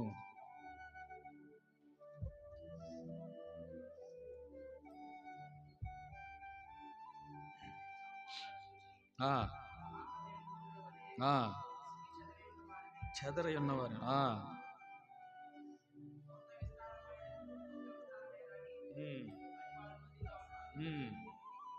కనుక కోతకు పనివారిని పంపమని కోత యజమానిని వేడుకొనెను. హల్లెలూయా. ఇక్కడ దేవుడు కనికరం గల దేవుడు కనుక ఆయన ఈ ఈ యాత్రలో ఆయన బాలుడుగా ఉన్న తర్వాత పెరిగి పెద్దయిన తర్వాత ఆయన ఎరుకో, బెత్లెహేము ఆయా ప్రాంతాలు తిరుగుతున్నప్పుడు కొంతమందిని చూసి కనికరపడ్డాడు. ఎవరంటే కాపరి లేని గొర్రెల వలె చెదరియున్న ఈ సమూహమును చూచి కనికరపడెను. నా ప్రియ సహోదరి సహోదరుడు, కాపరి లేని గొర్రెలు. సంఘాలలో చాలా మందికి కొన్ని ప్రాంతాలలో సంఘాలలో సేవకులు లేరు. వాళ్ళంట చెదిరిపోయిన గొర్రెలంట. ఆ చెదిరిపోయిన గొర్రెలను వెదకడానికి శిష్యులకు ఒక ఆజ్ఞాపించాడు. ఏమనంటే, కోత విస్తారముగా ఉన్నది కానీ పనివారు మాత్రం కొద్దిగా ఉన్నది. కోత బహుగా ఉన్నది. ప్రభుత్వ లెక్కల ప్రకారం మన ఆంధ్రప్రదేశ్లో దాదాపుగా 5 కోట్ల మంది ప్రజలు ఉన్నారు. దాదాపు 5-6 కోట్ల మంది ప్రజలు ఉన్నారు. దాంట్లో 1,25,00,000 మంది మాత్రమే క్రైస్తవులు. అంటే దాదాపుగా ఎంతమంది ఉన్నారు? 3,75,00,000 మంది అన్యులుగా ఉన్నారు. అంటే దేవుడిని ఎరుగని వారు ఉన్నారు. ఈ 1,25,00,000లో కూడా నిజమైన క్రిస్టియన్స్ దాదాపుగా, నిజమైన క్రైస్తవులు ఒక 50,000 మంది ఉంటారు. ఈ మిగతా వాళ్ళు ఏంటంటే క్రిస్టియన్గా అనబడుతున్న వాళ్ళు మాత్రమే 1,25,00,000 మంది. అయితే ఈ 1,25,00,000 మందిలో 50 మంది కరెక్ట్ మనుషులు అయితే, అంటే నిజమైన దేవుని పిల్లలైతే, దాదాపుగా 4,50,000 మంది ఇంకా దేవుని ఎరగని వారై ఉన్నారు. మీరే చూడండి, 1,25,00,000 మందిలో దాదాపుగా మనం జల్లిడ వేస్తే ఒక 50,000 మంది తేలుతారు. ఈ 50,000 మందిలో దేవుని ఒక్కొక్కరు ఒక్కొక్క సాధనం అయితే, శిష్యులు 11 మందే, కానీ ఈ భూప్రపంచాన్ని వాళ్ళు ఏలేరు. హల్లెలూయా, హల్లెలూయా. వాళ్ళు ఒక్కొక్కళ్ళు ఒక్కొక్క ప్రాంతానికి వెళ్ళి సువార్త చెప్పి అనేక మందిని రక్షించగలిగారు. ఈ రోజున తోమ వలన ఈరోజు భారతదేశం మొత్తం కదిలించబడింది. అట్లాగనే 50,000 మందిలో కూడా దాదాపుగా సేవకులు ఎంతమంది ఉంటారంటే, నాకు తెలిసి ఒక 25,000 మంది ఉంటారు. అంతేనా మీసు? ఉజ్జాయింపుగా 25,000 మంది ఉంటారు. 25,000 మంది అయితే 4,50,00,000 మంది దేవుని పిల్లలారా, 4,50,00,000 మంది మన ఆంధ్రప్రదేశ్లో ఇంకా రక్షించబడకపోతే, ఇంకా మన భారతదేశంలో 125 కోట్ల మంది జనాభా ఉన్నారు. మొత్తం కలిపి దేవుని విశ్వసించిన వారు, నమ్మకమైన వారు, దేవునికి అతి ప్రియమైన వారు ఈ 125 కోట్ల మందిలో ఒక 20 కోట్ల మంది తీసుకో ఈ దేశం మొత్తం మీద. అంటే దాదాపుగా 100 కోట్ల మంది దేవుని ఎరగని వారై ఉన్నారు. హల్లెలూయా. 100 కోట్ల మంది పైబడి ఇంకా దేవుణ్ణి తెలుసు, దేవుడు అంటే తెలుసు, కానీ ఇంకా రక్షించబడాల. అందుకని అంటున్నాడు, వీళ్ళు కాపరి లేని గొర్రెలు, వీళ్ళు చెదిరిపోయి ఉన్నారు, వీళ్ళకి ఎవరికి తెలిపేవాళ్ళు లేరు, వీళ్ళు ఎవరికి చెప్పేవాళ్ళు లేరు. అందువల్ల శిష్యులకు చెప్తున్నాడు, వాళ్ళు కాపరి లేని గొర్రెలు, వాళ్ళు చెదిరిపోయారు. వాళ్ళు హల్లెలూయా, హల్లెలూయా, కోత విస్తారముగా ఉన్నది కానీ పనివారు మాత్రం కొద్దిగా ఉన్నారు.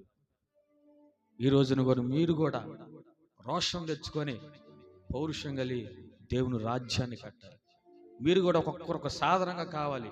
మీరు సేవకులు కానవసరం లేదు. మీరే ఒక సువార్తకు మీరే పూనుకోవాలి.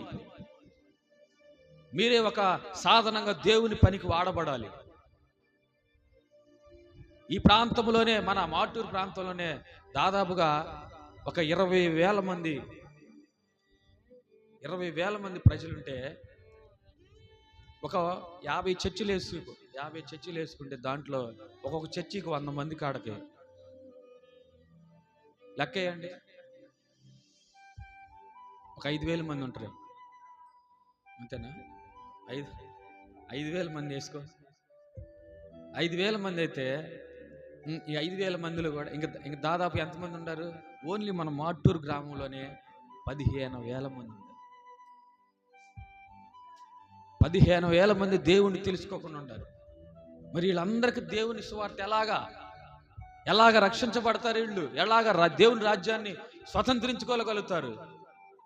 అందుకనే యేసు ప్రభు అంటున్నాడు ఈ మాట, వాళ్ళు కాపరి లేని గొర్రెలుగా ఉంటున్నారు. అయ్యా శిష్యులారా, మీరే కోత విస్తారముగా ఉన్నది, పనివారు కొద్దిగా ఉన్నారు. మీరే ఒక్కొక్కళ్ళు పూనుకోండి, సంఘంలో ఒక్కొక్కరు ఒక్కొక్క సాధనంగా మార్చబడండి. షాలేమన్న చర్చిలో ఒక దాదాపుగా 60-70 సంవత్సరాల వయసు కలిగినటువంటి ఒక పెద్ద ఆయన్ని ఇటీవల నిలబెట్టి చెప్పించాడు. వాళ్ళ ఊరు నుంచి 200 మందిని తీసుకొచ్చారంట. హల్లెలూయా! వాళ్ళ ఊరు నుంచి 200 మందిని దేవుని సన్నిధికి నడిపించాడంట. అన్నయ్య ఆ పెద్ద ఆయన నిలబెట్టి ఆయన గురించి సాక్ష్యం చెప్పాడు. ఒక పెద్ద ఆయన, ఒక ముసలాయన దాదాపు 200 మందికి బాప్తీసం ఇచ్చేటట్టుగా వాళ్ళ మొబిలైజ్ చేశాడు, ప్రార్థన చేశాడు, సువార్త చెప్పాడు. వాళ్ళకు ఏయేయో మాటలు చెప్పలా. అక్కడ భోజనం పెడతారు, బాగా మంచి భోజనం ఉంటుంది, మంచి సాంబారు పోస్తారు, మంచి పచ్చడి పెడతారని చెప్పలా. అక్కడేం చెప్పారు? దేవుని యొక్క మహిమ ఉంది, నీ త్రాగుడు మానుకోరా, నీ వ్యసనాన్ని మానుకోరా, నీ బలహీనతను విడిపిస్తాడు దేవుడు, నిన్ను బాగు చేస్తాడు, నీ కుటుంబాన్ని బాగు చేస్తాడు అని చెప్తే వాళ్ళందరూ ఆయన మాటకు విశ్వసించి దేవుని సన్నిధికి వెళ్ళి 200 మంది బాప్తీసం పొందుకున్నారు. అలాగనే మీరు కూడా దేవుడు మీకు ఇచ్చిన సమయాన్ని వ్యర్థం చేయకోకుండా, దేవుడు నువ్వు తెలుసుకున్నావు, దేవుడి సత్యాన్ని తెలుసుకున్నావు, దేవుని యొక్క ఔన్నత్యాన్ని తెలుసుకున్నావు, దేవుని ప్రేమను తెలుసుకున్నావు. నీ పనే నీకు ప్రాముఖ్యతగా ఉండకూడదు, నీ పనితో పాటు దేవుని పని కూడా ఒక భాగం. హల్లెలూయా! దేవుని పని కూడా ఒక భాగం, ఎందుకంటే ఆయన నిన్ను పోషిస్తున్నాడు కనుక. అదేవిధంగా చూద్దాం. రెండోదిగా, మొట్టమొదటిగా కాపర్లేని గొర్రెల వల్ల చెదరి ఉన్న సమూహమును చూచి యేసయ్య కనికరపడ్డాడు. రెండవదిగా మత్తయి సువార్త 14:14,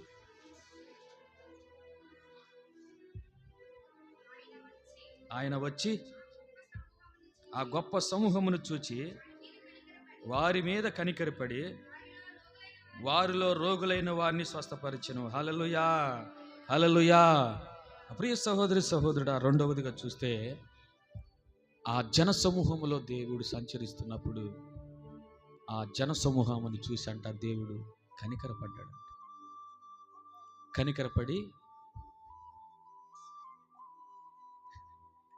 కనికరపడి వారిలో రోగులైన వారిని స్వస్థపరిచాడంట. నా ప్రియ సహోదరుడా, నీ గృహంలో కానీ, నీ ఇంట్లో కానీ, లేదా ఎవరైనా సరే, దేవుడు నా ప్రార్థన ఆలకించట్లేదే, దేవుడు నా మొరానికి వినట్లేదే, నాకున్న బలహీనత పోవట్లేదే, వైద్యుల దగ్గరికి వెళ్తే తగ్గదని చెప్తున్నారే, ఇక ఎలా పరిస్థితి? దేవుడు వినట్లేదు, వైద్యులు సహకరించట్లేదు, ఉన్న డబ్బంతా వ్యయమైపోతుంది, ఖర్చు అయిపోతుంది, ఇంట్లో ఇబ్బందులు, ఆర్థిక ఇబ్బందులు, కష్టాలు, కన్నీళ్లు, ఈ రోగం ఎలా తగ్గేదని నువ్వు అనుకుంటున్నావేమో. దేవుడు నువ్వు అడగకుండానే దేవుడు నిన్ను కనికరించి స్వస్థపరుస్తాడు. హల్లెలూయా! ఆయన కనికరం గల దేవుడు. ఒక దినాన ఒక తల్లిగారు ఉంది, ఆమెకు ఒక కుమారుడు ఉన్నాడు, భర్త చనిపోయాడు, విధవరాలుగా ఉంది. ఆ కుమారుడికి భయంకరమైనటువంటి రోగం వచ్చింది. ఆ రోగం ఏంటంటే లివర్ పసికిర్లు. హల్లెలూయా! లివర్ పసికిర్లు అయ్యి ఇక సీరియస్ అయిపోయింది, ఇక బ్రతకడు. సీరియస్ అయిపోయింది, ఇక బ్రతకడు. ఇక ఆర్ఎంపీ డాక్టర్ దగ్గర తీసుకెళ్తే అక్కడ అన్నారు, మా సీరియస్ స్టేజ్లో ఉన్నాడు, బ్రతకుడు, పెద్ద హాస్పిటల్కి తీసుకెళ్ళాను. పెద్ద హాస్పిటల్కి తీసుకెళ్తే అక్కడెక్కడ తిప్పి ఇక రోగం ఇంకా ముదిరిపోయింది. వాళ్ళు అన్నారు, ఇక్కడ కుదరదమ్మా, ఇంక మీరు ఇంటికి తీసుకెళ్ళటం మంచిది అన్నారు. కాదుకూడదని చెప్పేసి దేవుని మీద విశ్వాసం ఉంచి ఆమె ఏం చేసిందంటే ఒక కార్పొరేట్ హాస్పిటల్కి తీసుకెళ్ళింది. ఆమె దగ్గర రూపాయి లేదు, రూపాయి కూడా లేదు కనీసం. ఒక జ్వరం బిళ్ళ వేయటానికి కూడా ఆమె దగ్గర డబ్బులు లేవు. కానీ ఒక కార్పొరేట్ హాస్పిటల్ తీసుకెళ్ళి అక్కడ వాళ్ళు ఎవరంటే అన్యులు, దేవుని ఎరగని ప్రజలు, డాక్టర్లు కానీ అక్కడ ఉన్నటువంటి ఆ నర్సులు కానీ. బాగా సీరియస్ స్టేజ్లో ఉన్నాడు, వామిటింగ్ అవుతున్నాయి, నోటెంటి నొరగొక్కుతున్నాడు. స్ట్రెచ్చర్ తెచ్చారు, పండబెట్టారు, హాస్పిటల్ గదిలోకి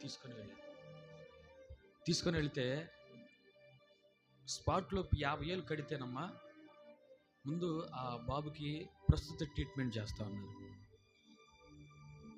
ఒక మంచి దైవ గుణం కలిగినటువంటి ఒక నర్సు వచ్చి అమ్మా ఒక 50,000 ఇస్తే ముందు సాధారణ ట్రీట్మెంట్ చేస్తాం, ఎందుకంటే ముందు కోమాలో ఉన్నాడు, సీరియస్ స్టేజ్లో ఉన్నాడు అని అంటే, అమ్మ నా దగ్గర రూపాయి కూడా లేదు, దేవుడే బ్రతికించాలి అన్నమాట. అన్న తర్వాత సరేనని చెప్పేసి లోనకి తీసుకుని వెళ్ళాను. అయితే మాకు అక్కడ ఉన్న నర్సు ఒక హామీ ఇచ్చింది, ఏమనంటే ఆ డాక్టర్ చెప్పిందంట ఒక మాట, డాక్టర్ గారు ఆమె ఇవ్వకపోయినా సరే నేను ఇస్తా, ముందు ట్రీట్మెంట్ చేయమని ముందు జాయిన్ చేసుకున్నా. ఈమె ఈ తల్లికి వచ్చి చెప్పింది, అమ్మా నువ్వు ఈకపోతే నేను ఇస్తానని చెప్పాను, ముందు ట్రీట్మెంట్ అయితే జరిగిద్ది, ఎట్లమ్మా ఎట్లా తీసుకొస్తావు, డబ్బులు ఎలాగా అని అడుగుతుందంట. అడుగుతుంటే ఆ తిరిగే ప్రదేశంలోనే, అంటే అటు ఇటు నర్సులు కానీ వాళ్ళు తిరుగుతూ ఉంటారు, ఆ తిరుగుతున్నప్పుడు ఎక్కడైతే తిరుగుతుందో ఖచ్చితంగా హాస్పిటల్ సెంటర్లో మోకాళ్ళు వేసి ప్రార్థనలో కూర్చుంది. హల్లెలూయా, మోకాళ్ళు వేసి ప్రార్థనలో కూర్చుంటే ఆ నర్సు వచ్చి ఎప్పుడు వేకువజామున ఉదయం తీసుకొచ్చారు. ఉదయం తీసుకొస్తే ఉదయం మొదలుకొని మధ్యాహ్నం ఎవరన్నా తీసుకొస్తారేమో అని అనుకుంటుంది డబ్బులు. మధ్యాహ్నం దాకా ప్రార్థనలోనే ఉంది. 4 దాకా చూసింది, 4 కూడా ప్రార్థనలో ఉంది. 7 గంటల దాకా చూసింది, 7 గంటలకు కూడా ప్రార్థనలోనే ఉంది, లెగవల. 10 దాకా చూసింది, 10 దాకా కూడా ప్రార్థనలోనే ఉంది. 12 గంటల దాకా చూసింది, 12 గంటలకు కూడా ప్రార్థనలోనే ఉంది, మోకాళ్ళు దిగల. నైట్ 1 గంట అప్పుడు దిగల, మోకాళ్ళు దిగల. 3 అయింది, దిగల, ప్రార్థనలోనే ఉంది. 5 అయింది, ప్రార్థనలోనే ఉంది. 6 అయింది, ప్రార్థనలోనే ఉంది. 7 అయింది, ప్రార్థనలోనే ఉంది. 9 అయింది, ప్రార్థనలోనే ఉంది. అప్పుడు అన్నీ అక్కడ ఆ డాక్టర్ గారు మొత్తం ఆధార్ నుంచి ఇద్దరి నుంచి మొత్తం చెక్ చేసుకుంటా చూసుకుంటా వాళ్ళకి మందులు రాస్తా వచ్చి చివరగా ఈ డాక్టర్ దగ్గరికి, ఈ పేషెంట్ దగ్గరికి రావాలి. వచ్చినప్పుడు ఆమె ప్రార్థనలో ఉంది, ప్రార్థన అయితే దిగల. ఈలోపు అమ్మా ఇక వెళ్ళి ఆ తల్లికి చెప్దాం అనుకుంటుంది, అమ్మా డబ్బులు నువ్వు కట్టకపోయినా నేను కడతానని మనసులో అనుకుంటుందంట. తన భర్తలు చెప్పకుండా తనను చైన్ ఉందంట, ఆ చైన్ అన్న తాకట్లో పెట్టి వైద్యం చేపేయాలని అనుకుందంట. కానీ అప్పుడు అమ్మ అని ఒక మాట అన్నాడంట ఆ సహోదరిని, అయ్యా చెప్పయ్యా ఇంకేదైనా కొద్ది టైం ఉంటుంది అని అనుకుంటుందంట. ఈమె కాదు, ఈరోజు మా అమ్మ 10వ వర్ధంతి. హల్లెలూయా, హల్లెలూయా, 10వ వర్ధంతి. ఒక్క వ్యక్తికి నేను ఫ్రీ ట్రీట్మెంట్ చేయాలనుకుంటున్నాను. దేవునికి స్తోత్రం కలుగును గాక. హల్లెలూయా, ఫ్రీ ట్రీట్మెంట్ చేయాలనుకుంటున్నాను, ఈ బాబుకి చేస్తాను అన్నాడు. పోయి ఆ తల్లి ఆ నర్సు పరుగున వెళ్ళి, అమ్మా దేవుడిని ప్రార్థన ఆలకించాడు, డాక్టర్ గారు ఫ్రీ ట్రీట్మెంట్ చేస్తున్నాడమ్మా అంటే, నాకు తెలుసు అమ్మా, నాకు తెలుసు, నా భర్త నన్ను వదిలిపోయాడు, నా తల్లిదండ్రులు నన్ను వదిలేసి వెళ్ళిపోయారు, నాకున్నగాను ఒక్కగానొక్కడు అనారోగ్య పాలయ్యాడు. దేవుడు కనికరాపు స్వరూపుడు, దేవుడు కనికరం గల దేవుడు, దేవుడు జాలి గల దేవుడు. నాకు తెలుసమ్మా, దేవుడు నన్ను అన్యాయస్తుడు కాదు, నన్ను విడువుడు, నన్ను ఎడబాయుడు అని చెప్పి సంతోషంగా లేచి తన బాబుని ఎత్తుకొని వైద్యం చేయించుకుని టాబ్లెట్లు కూడా ఫ్రీగా ఇచ్చేసారు. తీసుకుని వెళ్ళినాము. నా ప్రియ సహోదరి సహోదరుడా, ఈ మధ్యకాల సమయంలో దేవుడు కూడా ఆ సమూహంలో ఉన్నటువంటి రోగుల మీద కనికరపడ్డాడంట. కనికరపడితే వారు ఉన్నదాన్ని స్వస్థపరిచాడు. తర్వాత చూద్దాం, మత్తయి సువార్త 15వ అధ్యాయం 32వ వచనం. అంతటా యేసు తన శిష్యులను పిలిచి, అవును, ఆమేన్, హల్లెలూయా,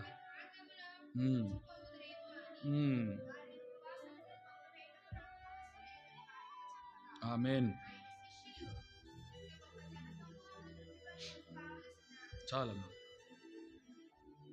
ఆయన 3 దినాలు ఇట్లాగనే ప్రార్థన పెట్టాడు. ఒక మీటింగ్ జరుగుతుంది, సమూహం అంతటిని పిలిచాడు. చాలా మంది, కోట్ల మంది, కొన్ని వేల మంది ప్రజలు దేవుని మాటలు వినడానికి వచ్చారు. వచ్చి 3 దినాలు పగలనక రాత్రి అనక దేవుని మాటలు వింటున్నా ఉన్నారు. వాళ్ళకి ఆకలి కూడా తెలియలేదంట.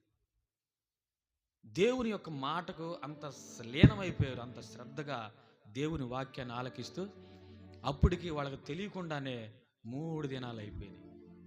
ఒక్కళ్ళు కూడా, పిల్లలు కూడా ఆకలి కూడా కాల. కానీ 3 దినాల తర్వాత యేసు ప్రభు జనసమూహం వైపు చూచి వాళ్ళు ఆకలిగా ఉన్నారని తెలుసుకొని వాళ్ళ మీద కనికరపడ్డాడంట. కనికరపడితే వాళ్ళు ఎవరైనా సరే, ఎవరి దగ్గరైనా దేవుడికి అన్ని శక్తులు ఉన్నాయి కదా. ఒక మాట, దేవునికి అన్ని సమస్తము, రాళ్లను కూడా రొట్టెలుగా చేయగల దేవుడు. కానీ అక్కడ ఉన్నటువంటి మీలో ఎవరి దగ్గరైనా ఆహారం ఉందా? ఎందుకంటే ఆయన వాళ్ళలాగా వీళ్ళలాగా బుష్ బాష్ బిష్ అని చెప్పడం, అలా చేయడు మన దేవుడు. మంత్రాలతో తంత్రాలతో ఆయన కార్యాలు చేయడు.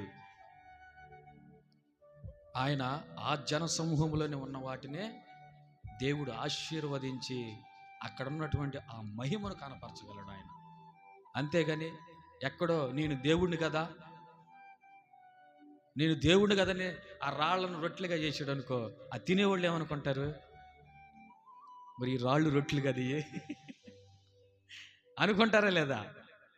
ఈ రాళ్ళు రొట్టెలు అయిపోయినాయిరా, రాయి తిన్నట్టు ఉంటుంది వాళ్ళకి. వాళ్ళు తినేటప్పుడు ఒక రాయిలాగా ఉంటుంది. అందుకని దేవుడు అలా చేయడు.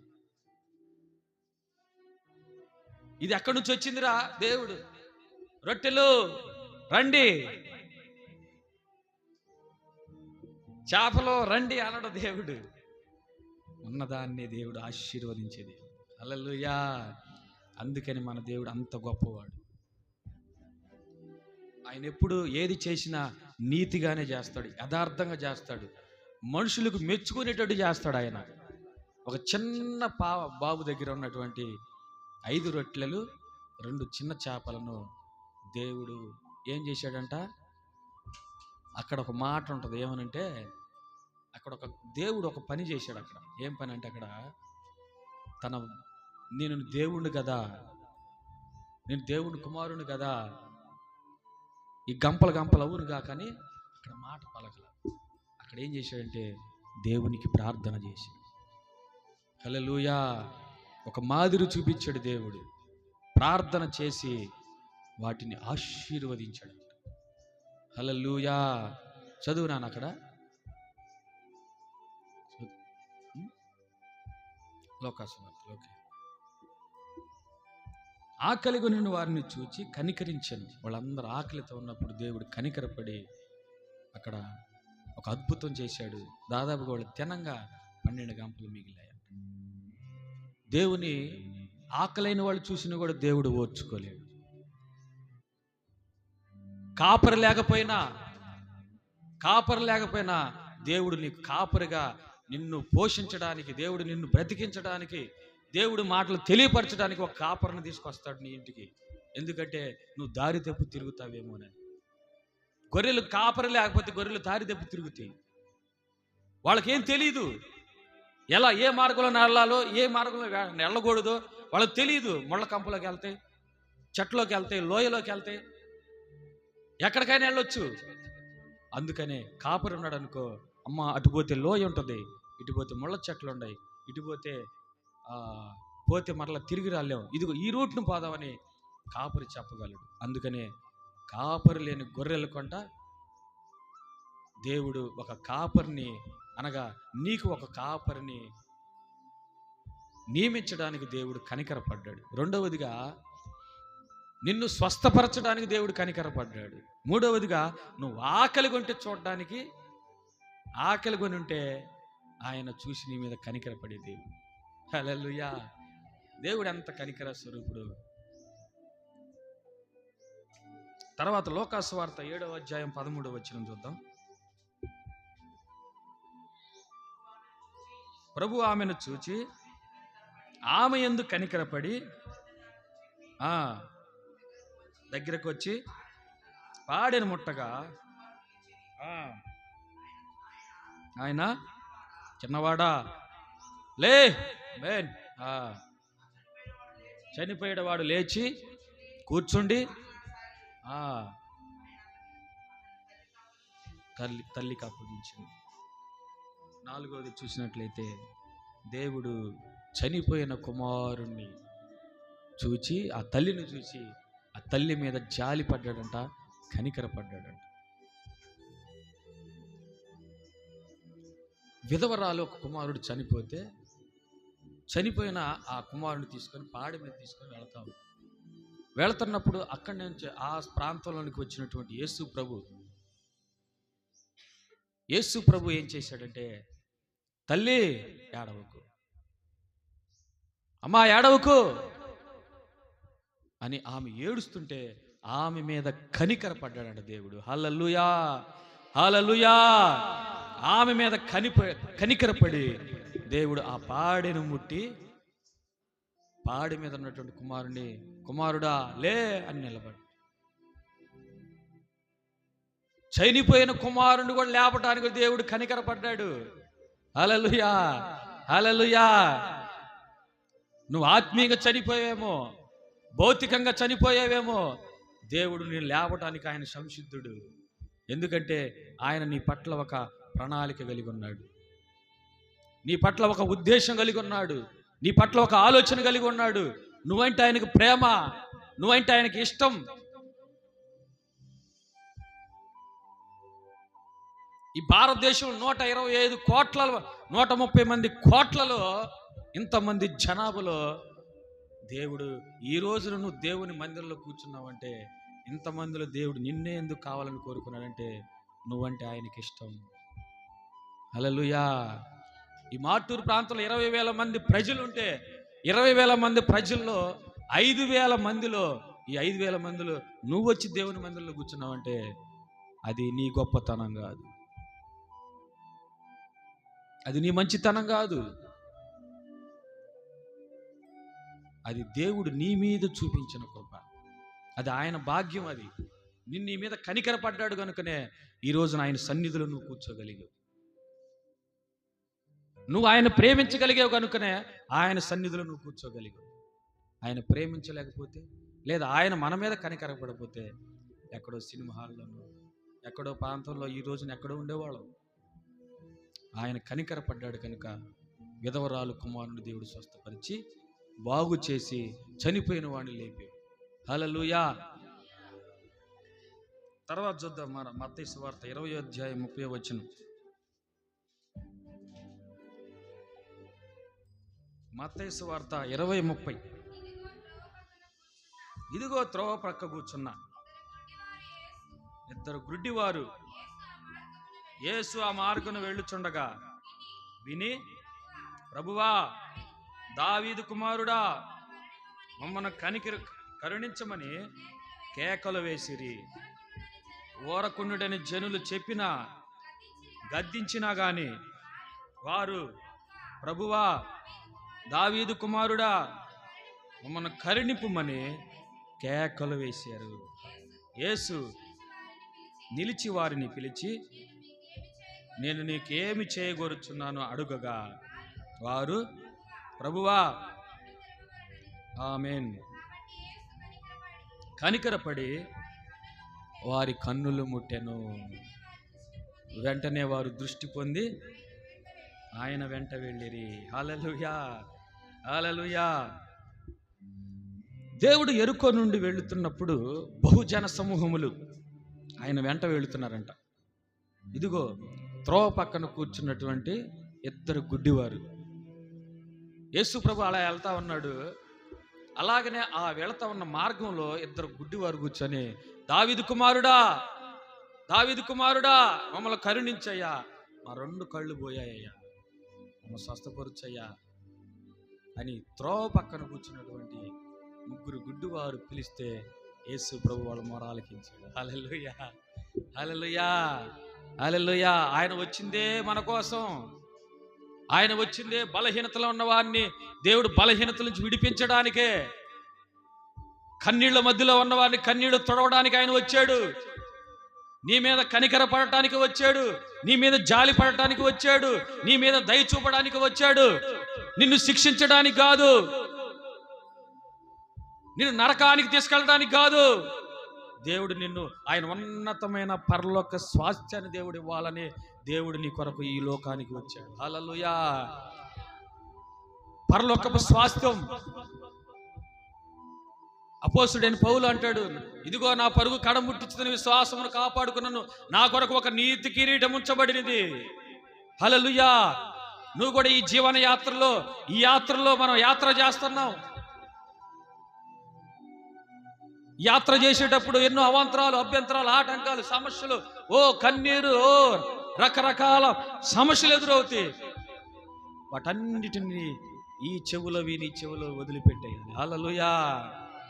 ఇటు వచ్చిన అమ్మటే దాన్ని అట్లా అట్లా ఊపేయాలి అంతే. అవి వస్తుంటాయి, పోతుంటాయి. అవి వచ్చినాటిని వచ్చినట్టుగా పోయి ముందున్న వాటి కొరకే పరిగెత్తాలి మనం. హల్లెలూయా. ఈ వచ్చిన వాటిని మనం చూసామనుకో, మనం ఎక్కడే డేలా పడిపోతాం, ఆత్మీయతలు దిగజారిపోతాం. సాతానుడు నీ మీద ఒక ఉరిలాగా నిన్ను తీసుకొని వచ్చి నిన్ను ఉరివేసి ఏం చేస్తాడంటే తీసుకెళ్ళి యుగ యుగాలు కాలే నరకంలో పడేస్తాడు. కనికరించే దేవుడు మనకున్నాడు, కనికరపడే దేవుడు ఉన్నాడు. నీ ఆపదలో, నీ సమస్యలో, నీ ఇబ్బందుల్లో, నువ్వు ఏ బలహీనతలో ఉన్నా, ఏ ఇబ్బందులో ఉన్నా, ఏ కష్టంలో ఉన్నా కానీ ఆయన వెంటనే యేసయ్యా అంటే ప్రత్యక్షమవుతాడు నీ ఎదురు. హల్లెలూయా. అయ్యా నన్ను కరుణించాయంటే ఆయన కనికర పడతాడు నీ దగ్గరికి వచ్చి. నేనేం చేయగల కోరుకోనంటే, అయ్యా మా 2 కళ్ళు పోయాయ్యా, స్వస్థపరచబడాలనుకుంటున్నావు అంటే దేవుడు వాళ్ళ మీద కనికరపడి వారిని ముట్టి స్వస్థపరిచాడు. హల్లెలూయా. నా ప్రియ సహోదరి సహోదరుడా, ఈ మధ్యకాల సమయంలో దేవుడు 5 విషయాలు నీతో మాట్లాడి. మొట్టమొదటిగా చూస్తే ఆయన కనికర స్వరూపుడు కనుక కాపరి లేని గొర్రెలుగా ఉండకూడదని ఆయన కనికరించి ఒక కాపరిని ఏర్పాటు చేశాడు. రెండవదిగా నువ్వు రోగంతో బాధపడుతుంటే నీ మీద కనికరపడి స్వస్థపరిచాడు. మూడవదిగా నువ్వు ఆకలి కొని అలమటిస్తుంటే దేవుడు చూడలేక కనికరపడి నీ ఆహారాన్ని, నీకు ఆకలి తీర్చాడు. నాలుగవదిగా కుమారుని కోల్పోయిన విధవరాలు ఏడుస్తూ ఉంటే ఆమె ఏడుపుని చూసినటువంటి యేసు ప్రభు కనికరపడి ఆ కుమారుణ్ణి బాగు చేసి లేపి స్వస్థపరిచి చనిపోయిన కుమారుని లేపినది మహాదేవుడు. స్తోత్రం. ఐదవదిగా త్రోవ పక్కన గుడ్డివారు వాళ్ళు కూడా అయ్యా కనికరించయ్యా స్వస్థపరిచాయంటే దేవుడు వాళ్ళ మీద కనపడి గుడ్డివారిని దేవుడు స్వస్థపరిచాడు. చివరగా ఈ సందర్భంలో దేవుడు మన మీద కనికరపడ్డాడు. అయితే నువ్వేమి కావాలో కోరుకోవాలంటే, నువ్వేమి కోరుకుంటున్నావు? ఆయన కనికరపడ్డాడు, కానీ నువ్వు కోరుకోవాల్సింది ఏమిటంటే ఒక చిన్న కథ చెప్పి నేను ముగిచ్చేస్తాను. ఒకసారంటే ఒక రాజుగారు అడవిలో నుంచి వెళ్తా ఉన్నప్పుడు ఆ అడవిలో ఉన్నటువంటి కొంతమంది రక్తం దాగే నరరూప రాక్షసులు ఆ రాజు వెంబడి పడ్డారంట. ఈయన గుర్రం మీద వెళ్తున్నారు, వాళ్ళు బడిసెలతోటి, తర్వాత ఈ ఏమంటారు వీటిని బాణాలు తీసుకొని ఎమ్మడబడుతున్నప్పుడు ఆ త్రోవలోనే వెళుతున్నా ఉన్నటువంటి ముగ్గురు ఏం చేశారంటే, ఒక ముగ్గురు వ్యక్తులు కట్టెలు నరుక్కొని వెళ్తా ఉన్నారు. రాజు భయపడి ఆ బాణాలు ఎక్కువ పెడుతుంటే ఆయన గుర్రం మీద నుంచి దిగి పరిగెడుతున్నప్పుడు ఈ ముగ్గురు తగిలితే, నువ్వు రాజు కదా అయ్యా, ఎవరో నన్ను వెంబడిస్తున్నారు, నన్ను చంపాలని చూస్తానంటే, ఆ రాజుని తప్పించి వాళ్ళ ముగ్గురు ఏం చేశారంటే, ఆ రాజుని వాళ్ళ యొక్క గూడానికి తీసుకొని వెళ్ళిన తర్వాత, నేను పలానా దేశానికి నేను రాజుని, నన్ను కాపాడారు కనుక నేను మీకేం కావాలో కోరుకోండి అని రాజు ఒక మాట చెప్తాడు. దాంట్లో ఉన్న ముగ్గురులో ఉన్న ఒక వ్యక్తి అంటాడు, అయ్యా నాకు ఉద్యోగం లేదయ్యా అంటే, వాళ్ళకి మంత్రికి ఆజ్ఞాపించాడు, ఇతనికి ఉద్యోగం ఇవ్వండి అని సెలవు ఇచ్చినప్పుడు అతనికి ఉద్యోగం వచ్చేసింది. రెండోవాడు అంటాడు, నాకు ఒక అమ్మాయిని ప్రేమించానయ్యా, ఆ అమ్మాయి కావాలంటాడు. ప్రధానమంత్రి వీడికంట ఒక అమ్మాయిని ప్రేమించాడంట, వాళ్ళ తల్లిదండ్రులతో మాట్లాడి వాడు పెళ్లి చేయండి. మూడోవాడు అంటాడు, అయ్యా నువ్వేమొద్దు, నా ఇంటికి వచ్చి భోజనం చేయి చాలు. ఎవరు? రాజుని భోజనం చేయి చాలు. ఓ ఇంతేనా? ఉద్యోగం వద్దా? డబ్బులు వద్దా? నువ్వే కోరుకుంటే అది ఇస్తాను కదా, నా ఇంటికి భోజనానికి రమ్మంటావంట అంటే, ఓకే వస్తాను. వాళ్ళ ఇల్లు ఎలా ఉంటుందంటే పూరి గుడిసె. వాళ్ళ గుడిసెలోకి వెళ్ళాలంటే వంగి వెళ్ళాలి. సరైన రోడ్డు మార్గం లేదు, సరైన కాలినడకను కూడా గతుకులు ఉండేది. ఆ ప్రాంతానికి వెళ్ళాలంటే చెట్లు రకరకాల భయంకరంగా ఉండేది. అప్పుడు ఒక రోజున మంత్రిని కొంతమంది సైనికుల్ని పిలిపించి, అతని ఇల్లు ఎక్కడుందో చూసి దానికి నేను కావాల్సిన ఏర్పాట్లన్నీ చేయంటాడు. ఆ రోడ్డు మార్గం వెళ్తుంటే ఆ రోడ్డు అంతా గతుకులమయం. రాజుగారు ఈ గతుకులు వస్తాడా? ముందు రోడ్డు మార్చేయండి. హల్లెలూయా, ముందు రోడ్డు మార్చేయండి. మొత్తం రోడ్డు అంతా తారు రోడ్డు చేశారు, సిమెంట్ రోడ్డు అయిపోయింది. వాళ్ళ ఇంటి దగ్గరికి వెళ్ళారు, అంత పూరి గుడిసె. రాజుగారు వచ్చి పూరి గుడిసెలో భోజనం చేస్తాడా? తీయండ్ర ఇల్లు మొత్తం పడగొట్టి దాని ఒక ఇంద్రభవనం చేశారు. హల్లెలూయా. దాంట్లో ఒక ఇంద్రభవనం చేస్తే రాజుగారు భోజనం చేయటానికి ఏం కావాలి? ఆయనకి కింద కూర్చొని తింటాడా? డైనింగ్ టేబుల్ కావాలి. రాజుగారు ఒక నైతురు బస చేయాలంటే ఆయనకు ఒక గది కావాలి, ఆయనతో వచ్చే మంత్రికి ఒక గది కావాలి, ఆయనతో వచ్చి ఒక రాణికి గది కావాలి. అట్లా అది ఒక పెద్ద ఇంద్రభవనం అయిపోయింది. తర్వాత రాజు ఏదన్నా అక్కడికి వచ్చినప్పుడు అలాగా కాలక్షేపం ఏదన్నా తిరగాలన్నా కానీ ఆ ప్రాంతం అంతా ఒక గార్డెన్ లాగా చేసి, మరి రాజు వచ్చినప్పుడు బోరింగ్లు కొడతారా? బోరింగ్లు కాదు, బోరింగ్ వేయించి మోటార్ బిగించిండు. హల్లెలూయా. ప్రియ సహోదరుడా, చూడండి, ఒక రాజు వస్తేనే అన్నీ కావలసినట్టు ఏర్పాటు చేసి, నువ్వేం కోరుకుంటున్నావు నా ప్రియ సహోదరుడా? దేవుడి కనికర స్వరూపుడు ఏదైనా ఇస్తాడు, నీకు ఏది కావాలంటే అది ఇస్తాడు. కానీ నువ్వేం చేయాలంటే, నువ్వు ధనాన్ని కోరుకోవద్దు, డబ్బును కోరుకోవద్దు, ఐశ్వర్యం కోరుకోవద్దు. నువ్వు దేవుణ్ణి నీ హృదయములోకి, నీ గృహంలోకి నువ్వు ఎప్పుడైతే ఆహ్వానించుకుంటావో ఆటోమేటిక్గా నీకు అన్ని ఐశ్వర్యం, ధనము, ధాన్యము, ఇల్లు, మంచి ఆరోగ్యం, దేవుడు శ్రేష్టమైన దేవుడు నీకు ఇస్తాడు. ఎందుకంటే ఆయన కనికర స్వరూపుడు. రాజులాగా తను కాపాడినందుకు ఆయన వాళ్ళ మీద కనిపెడి ఒక బహుమతి ఇవ్వాలనుకున్నాడు. వాళ్ళు వేయే కోరుకున్నారు. వాడికైతే ఉద్యోగం వచ్చింది, కానీ ప్రయోజనం ఏముంది? వీడికైతే పిల్లనిచ్చారు, కానీ బ్రతకడానికి ఇది కావాలిగా, తిండి కావాలిగా. కానీ అదే ఆ వ్యక్తి కోరుకున్న ఆ ప్యాలెస్లో తినడానికి తిండి, ఐశ్వర్యం, డబ్బులు కూడా. మరి రాజు రావాలంటే, రాజు భోజనానికి వచ్చినప్పుడు యాడ్ నుంచి వచ్చింది భోజనం, డబ్బులు కావాలిగా, అన్ని సమకూర్చాలి కదా. ప్రియ సహోదరుడా, ప్రార్థనలో వంగినప్పుడు మీరేం చేయాలంటే, అయ్యా అది నాయన, ఇది నాయన, అదే అయ్యా, ఇదయ్యా అని మీరే అడగొద్దు. దేవుడికి అవన్నీ తెలుసు. నువ్వే ఆయన్ని ఆహ్వానించుకుంటే దేవుడు నీకు అన్నీ ఇచ్చేస్తాడు. హల్లెలూయా. ఆయన కనికరా స్వరూపుడు, జాలిగల దేవుడు, దయగల దేవుడు. నా ప్రియ దేవుని బిడ్డలారా, ఈ మధ్యకాల సమయంలో దేవుడిని హృదయంలోకి, నీ ఇంటిలోకి ఆహ్వానించుకో. దేవుడు ఈ సంవత్సరంలో ఒక నూతనమైన క్రియ చేయబోతున్నాడు. హల్లెలూయా, హల్లెలూయా.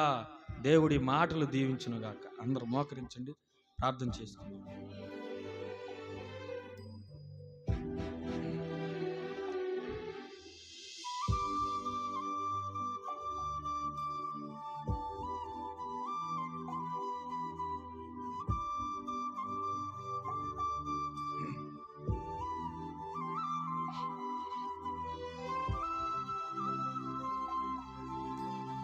స్తోత్రము నాయన, పరిశుద్ధుడా, ప్రేమగల తండ్రి.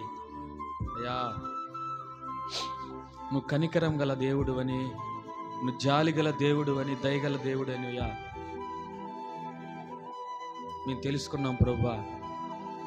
నువ్వు ఎంత కనికరం గల దేవుడో, ఎంత దయగల దేవుడో, జాలి గల దేవుడో అయ్యా, మా కొరకు నీ రక్తాన్ని కార్చినప్పుడే, నీ ప్రాణాన్ని పెట్టినప్పుడే అయ్యా మేము తెలుసుకున్నాం నాయన. ఏమీ లేని మమ్మలను, మా జీవితాలను, మా బ్రతుకులను మార్చడానికి ప్రభా మనుష్య కుమారుడిగా ఈ లోకానికి వచ్చి ప్రభా నీ కనికరాన్ని చూపేవు నాయన. మా మీద జాలి పడ్డావు, దయ చూపించావు, ప్రేమ చూపించావు ప్రభా. నీ వాత్సల్యాన్ని చూపేవు నాయన. నీ స్తోత్రాలు నాయన, స్తోత్రాలు. కనికర స్వరూపుడా అయ్యా, కాపరి లేని గొర్రెలు చెదిరిపోతుంటే తట్టుకోలేకపోయిన దేవా నీ స్తోత్రాలు. శిష్యులకు తెలియపరిచి, ఇదిగో కోత విస్తారముగా ఉన్నది కానీ పనివారు కొద్దిగా ఉన్నారని చెలివిచ్చిన నీ స్తోత్రాలు నాయన. అయ్యా, ఎవరైతే దారి తప్పి తిరుగుతున్నారో అయ్యా నువ్వు చూసి ఓర్చుకోలేకపోయావు ప్రభా. అందుకని కాపరిని పంపించావు, రోగంతో ఉన్నవాడిని స్వస్థపరిచావు అయ్యా. రోగస్తుల మీద కనికరపడ్డావు ప్రభా, నీ స్తోత్రాలు నాయన. అయ్యా, ఆకలి కొని వారిని చూడలేక కనికరపడ్డావయ్యా. అయ్యా, విధవరాలు తన కుమారుడు చనిపోతే కనికరపడ్డావు ప్రభా, నీ స్తోత్రాలు నాయన. త్రోవ పక్కన ఉన్నటువంటి గుడ్డివారు అయ్యా ఇదిగో ప్రభా చూపు పొందాలని, అయ్యా ఇదిగో ప్రభా దావీదు కుమారుడా మమ్మల్ని దాటిపోకయ్యా, మమ్మల్ని కనికరించయ్యా అని వేడుకున్నప్పుడు దేవా వాళ్ళ మీద కనికరపడి స్వస్థపరిచింది దేవా నీ స్తోత్రాలు. నువ్వు కనికరా స్వరూపుడు నాయన. అయ్యా ఇదిగో ప్రభా నువ్వు దయగల దేవుడు నాయన, శాంతమూర్తివయ్యా. అయ్యా ఒక రాజే అయ్యా ఇదిగో ప్రభా తన రక్షించిన వారి మీద ఆ విధంగా కనికరపడింది అయ్యా. వారికి ఏది కావాలో నాయన ఇచ్చాడయ్యా. అయ్యా పరమ కుమ్మరి, రాజులకు రాజా అయ్యా, మమ్మల్ని కనికరించయ్యా, కనికరించయ్యా. అయ్యా ఇదిగో మాలోకి రా నాయన, మా హృదయంలోకి రా ప్రభా, మా జీవితంలోకి రా నాయన, మా కుటుంబంలోకి రా ప్రభా.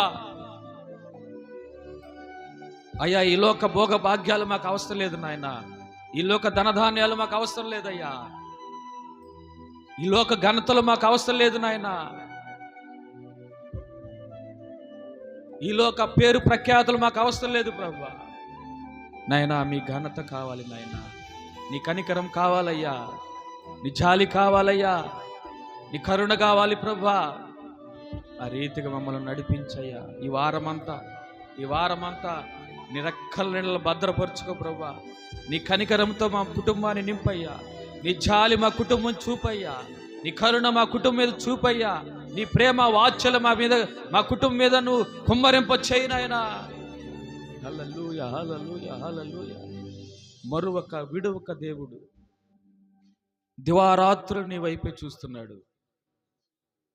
నువ్వు కన్నీరు కారుస్తుంటే చూడలేని దేవుడు, నువ్వు ఏడుస్తుంటే ఓర్చుకోలేని దేవుడు, నువ్వు నవ్వుతుంటే నవ్వే దేవుడు ఆయన, నువ్వు బాధపడితే తట్టుకోలేడు ఆయన, నువ్వు ఏడుస్తుంటే తట్టుకోలేడు. నీ సమస్యను బట్టి, నీ రోగాన్ని బట్టి, నీ బలహీనతను బట్టి, నీ మనోవేదన బట్టి, నీ మనో దుఃఖాన్ని బట్టి ఆయన చూసి దాటిపోయే దేవుడు కాదు. ఆయన చూచి నిన్ను దాటిపోయే దేవుడు కాదు. ఆయన రాయి కాదు, ఆయన చెట్టు కాదు, ఆయన పుట్ట కాదు, ఆయన మాట్లాడే దేవుడు.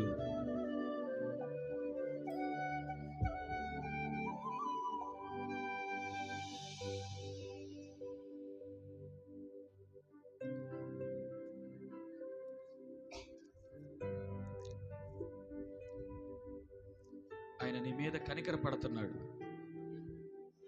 ఆయన నీ మీద జాలి పడుతున్నాడు. ఆయనకు నువ్వంటే ఎంత ప్రేమో, ఎందుకో అంత ప్రేమ. ఆయన జాలి గల దేవుడు, దయగల దేవుడు. భూమి మీద ఎవరు ప్రార్థన చేస్తున్నారో, ఎవరు ఆయన ఆశ్రయిస్తున్నారో అని ఆయన తొంగి చూస్తున్నాడు.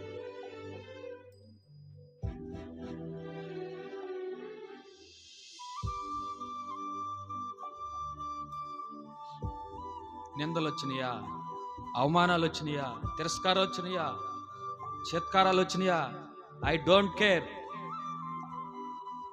యేసు ప్రభుకే తప్పలేదు.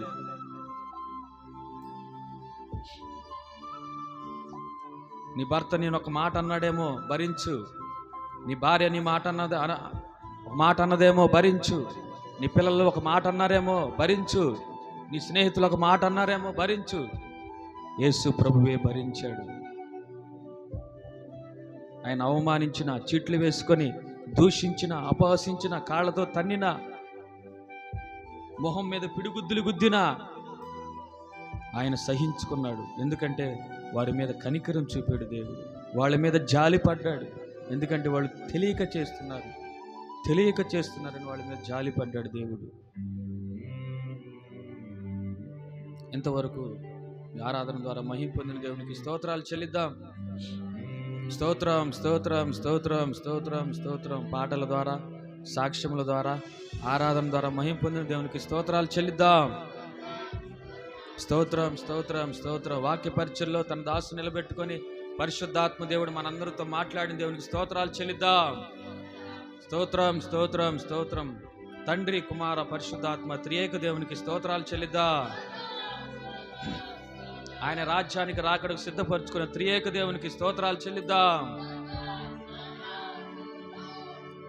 ప్రార్థన. మహాపరిశుద్ధుడు అయిన తండ్రి, మహోన్నతుడు, జీవాధిపతి, జీవము కలిగిన యేసయ్య, దయగలిగిన తండ్రి, ప్రేమ స్వరూపి అయ్యా, నువ్వు కనికరం గల దేవుడు అని, నువ్వు జాలి గల దేవుడు అని, దయగల దేవుడు అని ప్రభా నువ్వు తెలుసుకున్నాము నాయన. నువ్వు మహాదేవుడు అని నాయన, మహామహిమను విడిచి భూలోకానికి వచ్చి ప్రభా అయ్యా, మనుషుడు ఏ విధమైనటువంటి మాటలు అంటాడు అన్ని మాటలు అనుభవించారు ప్రభా. అయ్యా ఇదిగో ప్రభా, ఏ మనుషుడు భరించలేని ఒక ఘోరమైనటువంటి శ్రమను అనుభవించావు నాయన, నీ స్తోత్రాలు ప్రభా. ఒక ఘోరమైన బాధను, శిక్షను మీరు అనుభవించారు నాయన, నీ స్తోత్రాలు. ఎందుకంటే ఈ మనుషుడిని కనికరించావు, ఈ మనుషుడి మీద జాలి పడ్డావు కదా, ఈ మనుషుడి మీద ప్రేమించావు కదా నాయన. అయ్యా దావీదు అయితే తన తండ్రి అన్నలు అయ్యా దావీదు మీద కనికరపడలేదు, తన అన్నలు దావీదు మీద కనికరపడలేదు. అయినా కానీ దావీదు మీరు కనికరపడ్డారు ప్రభా. అయ్యా ఇదిగో ప్రభా, గొర్రెలు కాసుకుని దావీదు మీద కనికరపడ్డారు కనుకనే, దావీదు మీద జాలి చూపారు కనుకనే, దావీదు మీద కరుణ చూపారు కనుకనే ప్రభా ఉన్నతమైన స్థానంలో కూర్చోబెట్టారయ్యా. అయ్యా యేసు అన్నలు చేత్కరించిన, అయ్యా త్రోసివేసిన, వెలివేసిన, అయ్యా ఇదిగో పరోకు అమ్మబడిన, ఎక్కడ కూడా ప్రభా తన విశ్వాసాన్ని అయ్యా ఇదిగో కోల్పోలేదు ప్రభా. అవునయ్యా, నీ మీద ఆధారపడ్డటువంటి యేసేపును కనికరించావు నాయనా, నీ స్తోత్రాలు. అందుకనే పరో ఒక సంస్థానం మీద అధిపతిగా నియమించావు నాయనా, నీ స్తోత్రాలు. అలాగా ప్రభా మా మీద కనికరపడే దేవుడు అని, అయ్యా ఇదిగో ప్రభా కాపరలేని గొర్రెలకు కాపరవై ఉండే దేవుడు నువ్వేనని మేము ఎరుగుదాం నాయన, నీ స్తోత్రాలు. రోగంతో ఉన్న వారిని స్వస్థపరిచావని, వారి మీద కనికరపడ్డావని మేము ఎరుగుదాం ప్రభా, నీ స్తోత్రాలు. అయ్యా ఆకలిగా ఉన్నప్పుడు నాయన, అయ్యా ఇదిగో ప్రభా వీళ్ళు ఆకలితో ఉండటం నాకు ఇష్టం లేదని వారి మీద కనికరపడి వారి దాహాన్ని తీర్చావు, ఆకలి తీర్చావు నాయన. ఇశ్రాయేలు ప్రజలు అరణ్యంలో 40 దినాలు నాయన వెళ్ళవలసి ఉన్నప్పుడు ప్రభా ఎన్నో మార్లు నీకు ఆయాసం కలిగించిన, బాధ కలిగించినప్పుడు ప్రభా వారి మీద ప్రేమ చొప్పున, మగ్గు చొప్పున వారి మీద కనికరపడి ప్రభా ఆయన పరలోకంలో ఉన్నటువంటి నాయన ఇదిగో ప్రభా అయ్యా దేవదూతలు తినే మన్నాను ప్రభా భుజించినట్లుగా మీరు కృప చూపారు ప్రభా, నీ స్తోత్రాలు. ఆ విధమైనటువంటి మన్నాతో మమ్మల్ని అందరూ తృప్తిపరచయ్యా. ఆకలి కొనిన వారిని తృప్తి తీర్చిన ఆయన అయ్యా ఇదిగో ప్రభా విధవరాలు తన కుమారుడు చనిపోతే పాడిని ముట్టి స్వస్థపరిచావు. త్రోవ పక్కన గుడ్డి వారు స్వస్థపరచబడాలని కోరుకున్నప్పుడు వారి మీద కనికరబడి స్వస్థపరిచావు నాయన. అవునయ్యా నీ స్తోత్రం. ఒక రాజు అయితే అయ్యా తను కాపాడినటువంటి వారి మీద కనికరపడి వారికి ఏది కావాలో అవసరతలు తీర్చావు. తీర్చాడు నాయన. అవునయ్యా, ఇదిగో ప్రభా, రాజులకే రాజు, పరమ కొమ్మరివి, ప్రభువులకే ప్రభువు అయ్యా. మీరు ఏమే కావాలంటే అది ఇచ్చే దేవుడు నాయన. మాకేమొద్దు ప్రభా, మా హృదయములకు మీరు రావాలి నాయన. మా ఇంటిలోకి నువ్వు రా ప్రభా, నివసించయ్యా, మాతో ముచ్చటించయ్యా.